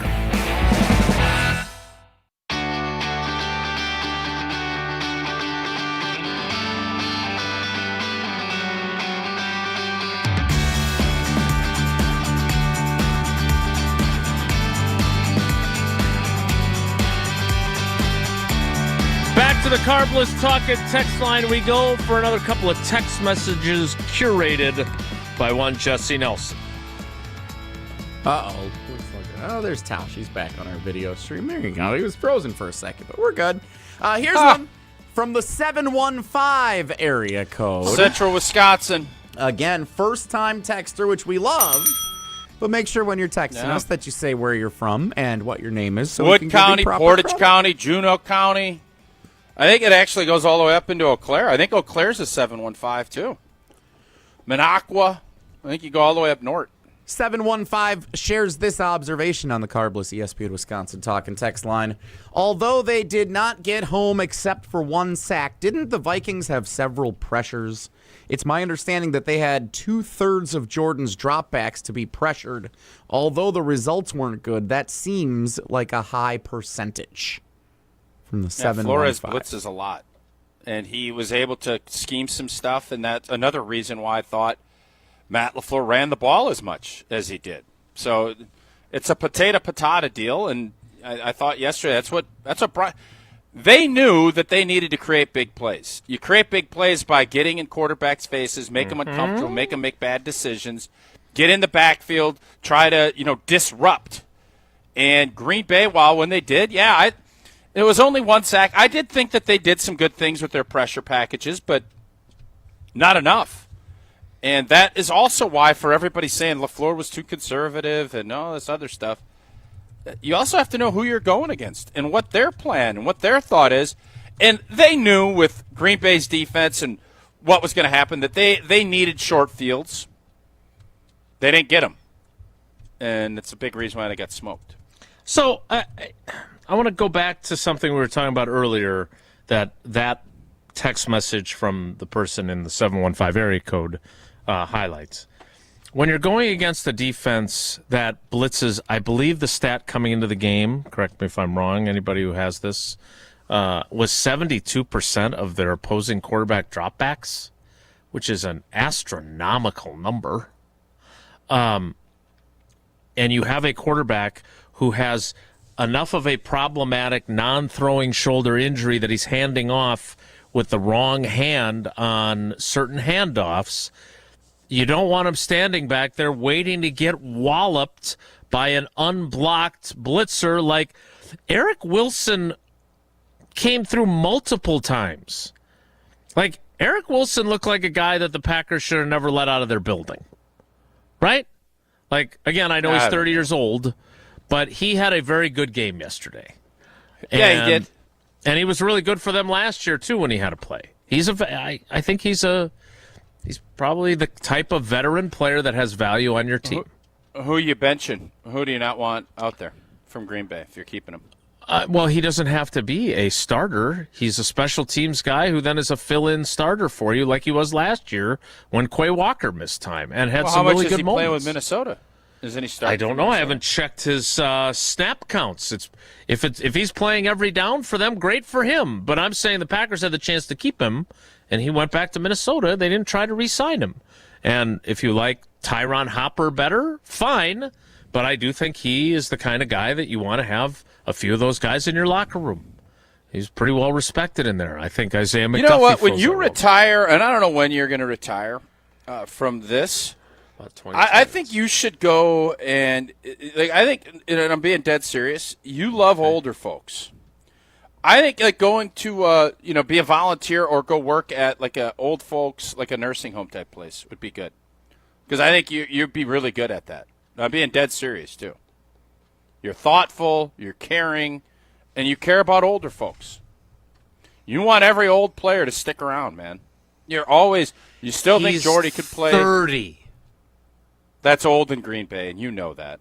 Come on now. It's not old everywhere else in the league, though. Are you new here? Are you new here? No, I'm new at Shady Acres. You're here 30 years. You're here 30 years. I'm new here at Three Pillars Retirement Community that Homer talks about on his show. I have not started Jesse, my don't you think Jason would yet. be good? He tells long stories. He helps people fall asleep, like the camera dude up in Green Bay. Like, I think he likes games. Like, don't you think he'd be good at that? I do. I love Clue. I always like to be Clue is a good Mustard. game. It's fun. I think Jason would be great in that capacity. Yes, I think that's something that he could do. Trying to throw him a compliment, and he's getting all. Yeah. I think his skill set would apply to a lot of great charitable things that he could do whenever Your compliments are never just compliments. Just like the Da Vinci thing earlier in the program. Why are you on that? You know, if you actually would go and execute this, it is so unique. It's not brilliant. Nobody's it's not. You know it's not. All right. Jesse, do you have any other text messages, or would you like to get to Woe Now? One more long one. Oh, with a name on it. For the love of God! Wow! I picked the longest text we got today. This is to like put up here. This is Wildy's dream. You guys are writing books. The Packers play. This is from Joe and Sheboygan, by the way, on the Carbless ESPN Wisconsin Talk text line. Less is more. The Packers played a knockout game where they needed to game plan the run game more than the passing game. I am not sure why everyone is on the get rid of Jacobs bandwagon because Wilson had a great game. Not to take away from what Brooks and Wilson did in the backfield, but I think Jacobs is still a better and stronger back. I wanted to put this up here. This is my aside. I wanted to put this up there because it's like no blank. But the fact that this is a conversation that's now happened for a couple of weeks, I think is crazy. There's also the question here. Do you think with Jordan dealing with his injury, they would incorporate some series or even individual plays with Malik Willis? Joe and Sheboygan. No. Nope. By the way, Joe's not the only one who's texted that in. It captured it here, so I wanted to. No, I understand the premise of it, and I think if you're going to, when you say series, if you maybe want to bring him in for a play, a short yardage play or something like that, I'm not opposed to it. But I just think if you believe that you have a franchise quarterback and you're paying him that way, I don't want to have the ball out of his hands. That's just how I feel. Like if it was Favre and Rodgers, I'm sorry, you could bring Cordell Stewart in. You could bring in whoever you want. What was the dude's name that we cut that ended up having a real nice career with the Saints? Aaron Brooks. Jackknife guy? No. Taysom Hill, thank you. Bobby Hebert. You just naming Saints quarterbacks? Richard Todd. Let's go Richard Todd. Jackknife guy. Yeah, he's a jack of all trades. A jackknife you can use for 100 things. Taysom Hill's a jackknife guy. I thought that's a Swiss Army knife. It can be both. Like, you're not the one bringing this up. If you want to, you could have, instead of saying Richard Todd, Taysom Hill is the guy. Richard so Todd. if you have someone of that ilk, I could say Taysom Hill's name with Aaron Brooks. It's not like he wasn't a Packers quarterback who became a Saints quarterback, and with the only clue being jackknife, I didn't know what you meant. You just talked about Favre. Okay. Whoa, Nelly is next. I don't fully. Oh my God. Well, we'll have to play some extra trivia later in the week, presented by Cousin Subs and Iron Jock. Whoa, Nelly is next. It's Wilde and Tausch. This is Wilde and Tausch, driven by Zimbrick Chevrolet in Sun Prairie on 100.5 ESPN. See their full inventory at ZimbrickChevrolet.com. At J&K Security Solutions, protecting your home or business is more than just the priority. It's what we do. I'm President Jeffrey Beckman. Since 1987, J&K Security Solutions has been committed to providing Madison and southern Wisconsin with dependable security solutions. Whether it's security, fire, or the latest automation solutions, go to jksecurity.com to see how J&K can help keep your home or business secure. Get protected now at jksecurity.com. Chevy trucks have you covered when the road takes you from smooth sailing to Chevy Colorado will eat up some of the toughest terrains with 5 available drive modes. And Silverado and Silverado HD have the muscle to take you out for some serious. With multiple engine options and impressive towing, while Silverado EV is the perfect combo of performance and capability. Nice. Making it a snap to hitch up this electric truck and hit the road. Wherever the road leads, Chevy trucks are right there with you. See your Badgerland Chevy dealer today. Steinhaffel's biggest Black Friday sale is happening now. Save 10% store-wide and get $50 instant cash back for every $4.99 you spend. Plus, get a $200 MasterCard rewards card when you use your Steinhaffel's credit card. And get amazing doorbusters like recliners at $229 and sofas just $299. Plus, buy a premium mattress and get free premier delivery on everything. Shop in-store or online at steinhaffels.com. Life's better with American Family Insurance because we know you love working weekends. If it means working on your dream home, both inside and out. And we're here to help protect those dreams so you can enjoy peace of mind. Save up to 40% when you bundle home and auto. American Family Insurance. Get a quote and find an agent at amfam.com. Products not available in every state. Some exclusions apply. American Family Mutual Insurance Company SI and its operating company 6000 American Parkway, Madison, Wisconsin. Start your career where the road to success is paved in coffee. At Dunkin' Donuts, we're now hiring crew members and hourly shift leaders at our locally owned locations. Dunkin' offers flexible schedules, employee discounts, health and dental benefits, and paid time off. Plus, bolster your resume with our own leadership training program and even scholarship opportunities. Up to $1,500 per semester. Text Team Spirit to 85000 or visit teamtmart.com/careers to apply. Dunkin', America runs on you.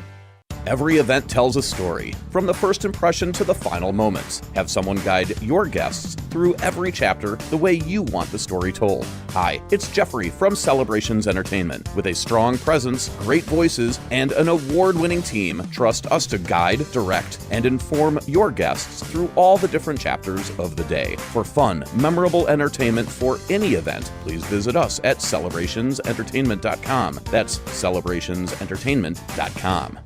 Timeout on the field. Let's bring in Gina Della from Pella. What's the winning game plan this month? Wayne, a whole house of new windows for as low as $297 a month with 0% interest for up to 60 months. Wow, that's a drive you can sustain for years. No penalties, no extra interest. And unlike opponents, Pella Windows and Doors of Wisconsin actually stops the drafts. Don't sit on the sidelines, folks. Make your move today at PellaWI.com. Insert restrictions apply. It's 130.25.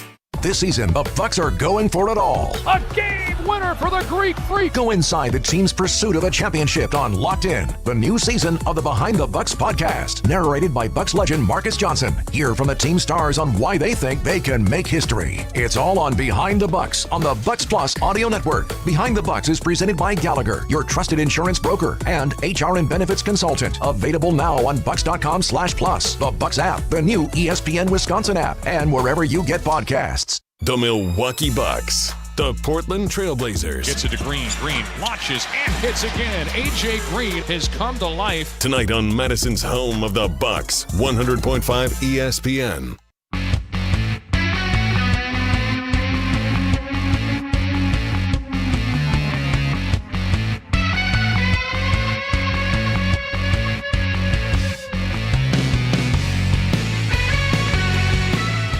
It's going to be brief, just the way we prefer it, although Barb certainly likes the extended version of Whoa Nelly.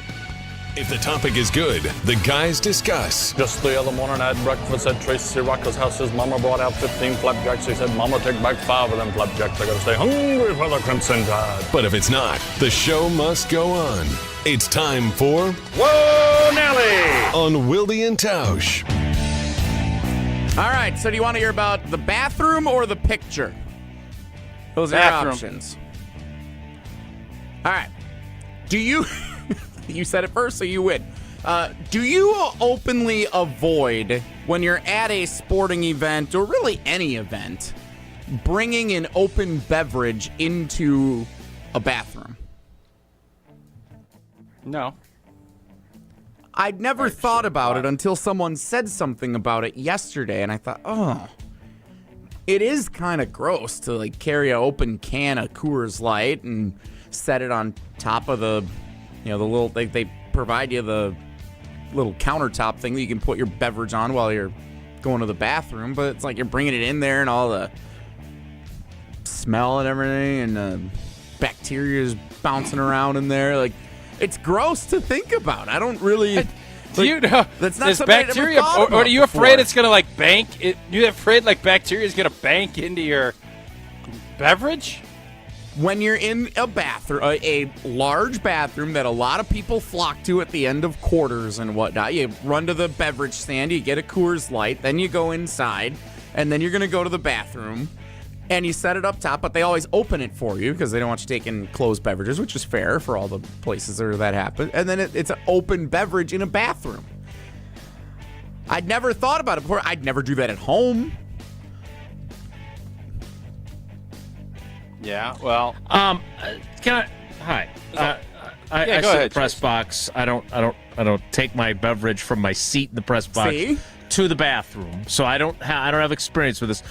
Do they take away the cap of your bottle so you can't close it and then chuck it? Like, what is the reason why? Do they take away your cap? Well, is that correct? I don't think they really do bottles anymore, but for obviously with cans they open them, and then with like cups of soda, if you don't have a lid, it is what it is.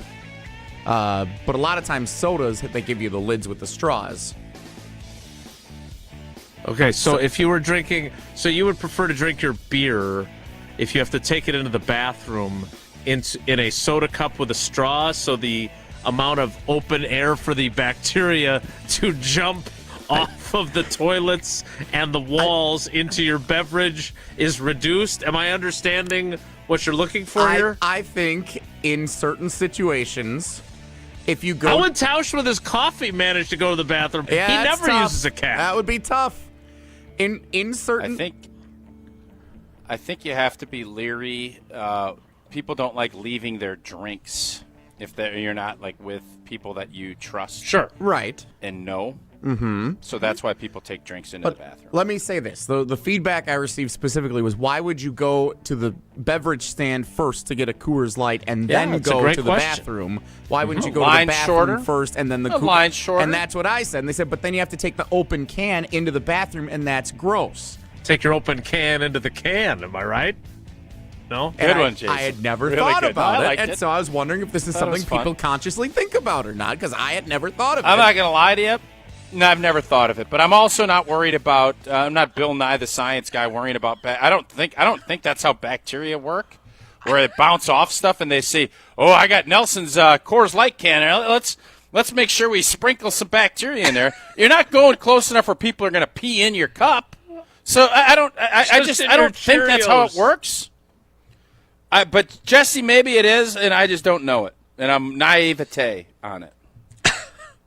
So just to be clear, that we had a 3-minute window for Wonelli, and that is where we went. I asked you picture or what was the other option? The picture. All right, well, I'm kind of intrigued what the picture is. Too bad you chose the can. You asked for the bathroom. You got the bathroom, and now we're done. I'm all right with it. I guess we're done, and my time management today was bad, so that's on me. Maybe we'll find out in tomorrow's Wonelli.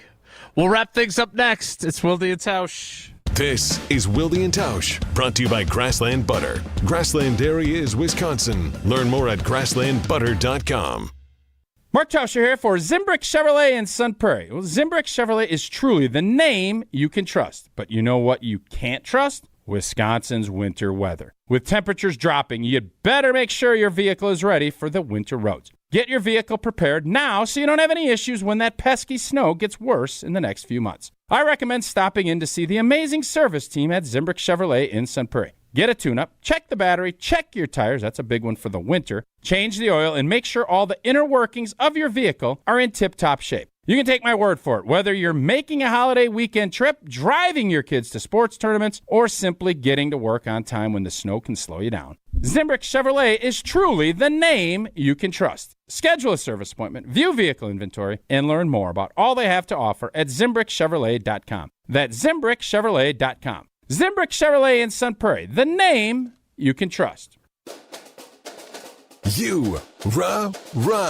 Pella Windows and Doors of Wisconsin present your Badger Minute. Here's Pablo Iglesias. This Badger Minute is brought to you by Bruner Realty, providing excellent real estate and property management services in the Madison area for over 30 years. Contact our team at BrunerRealtyInc.com to get housed today. Wisconsin's upset over Illinois, spearheaded by a gargantuan running attack. 209 yards in that category, 131 of those belonging to Darian Dupree. 2 touchdowns for the sophomore, one being an 84-yard dash to the house. The call from Big Ten Network. Handoff goes to Darian Dupree. He's got a hole. Dupree, a step back. Dupree, Green in front, getting some blocks downfield.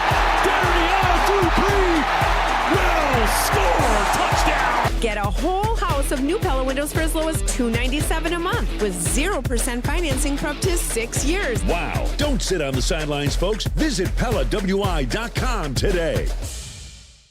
We shopped at Chalmers because my husband wanted to get me a larger diamond in my engagement ring. The folks at Chalmers said, well, we could just make it like this and we could do these things. Really just basically decided that there wasn't any place else we wanted to shop. But not only did they create this new engagement ring for me with this gorgeous center stone, they also rehabbed this other ring, and I am beyond pleased. Her favorite thing to do now is to walk around and show her hands and have people comment on it. Oh no, there's only seltzer left, and it's passionberry almond fruit? Who comes up with these? Kick the aluminum can to the curb and mix up a cocktail you actually want with Tito's. It tastes great, it's gluten-free, and it's available in a variety of sizes for your convenience. The flavor abilities are endless. Tito's Handmade Vodka, the official spirit of whatever you want to drink. Distilled and bottled by 5th Generation Inc., Austin, Texas. 40% alcohol by volume. Savor responsibly.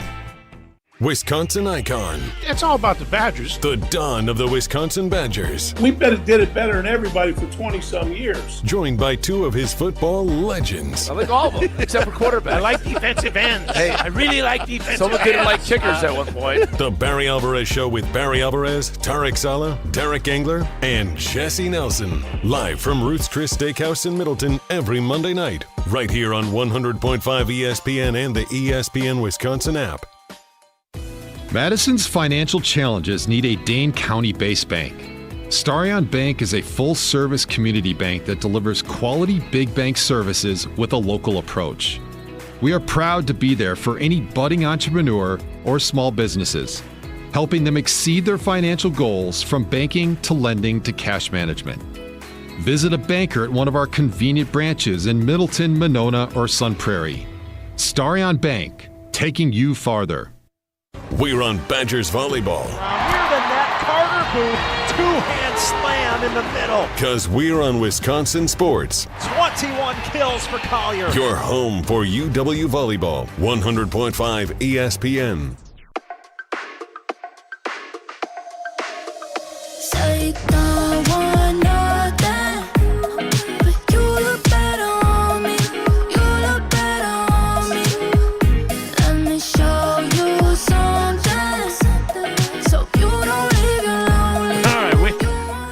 We're out of time, as is often the case. We will discuss the Badgers and rushing the field and everything else you wanted to get to related to Wisconsin's win over Brett Bielema and the Illinois Fighting Illini, including someone having to wear one of Tausch's game-used helmets, which I don't know if that actually occurred or not. I only have one, so I'm not 100% sure how I even get that, but yeah. That's what I saw being promoted on social media. Yeah, we'll talk about it tomorrow. Thanks for coming along for the ride with us today. Have a great day. Take care. Be good. Miss any of today's episode of Wilde and Tausch? Presented by Pella Windows and Doors of Wisconsin? Commercial free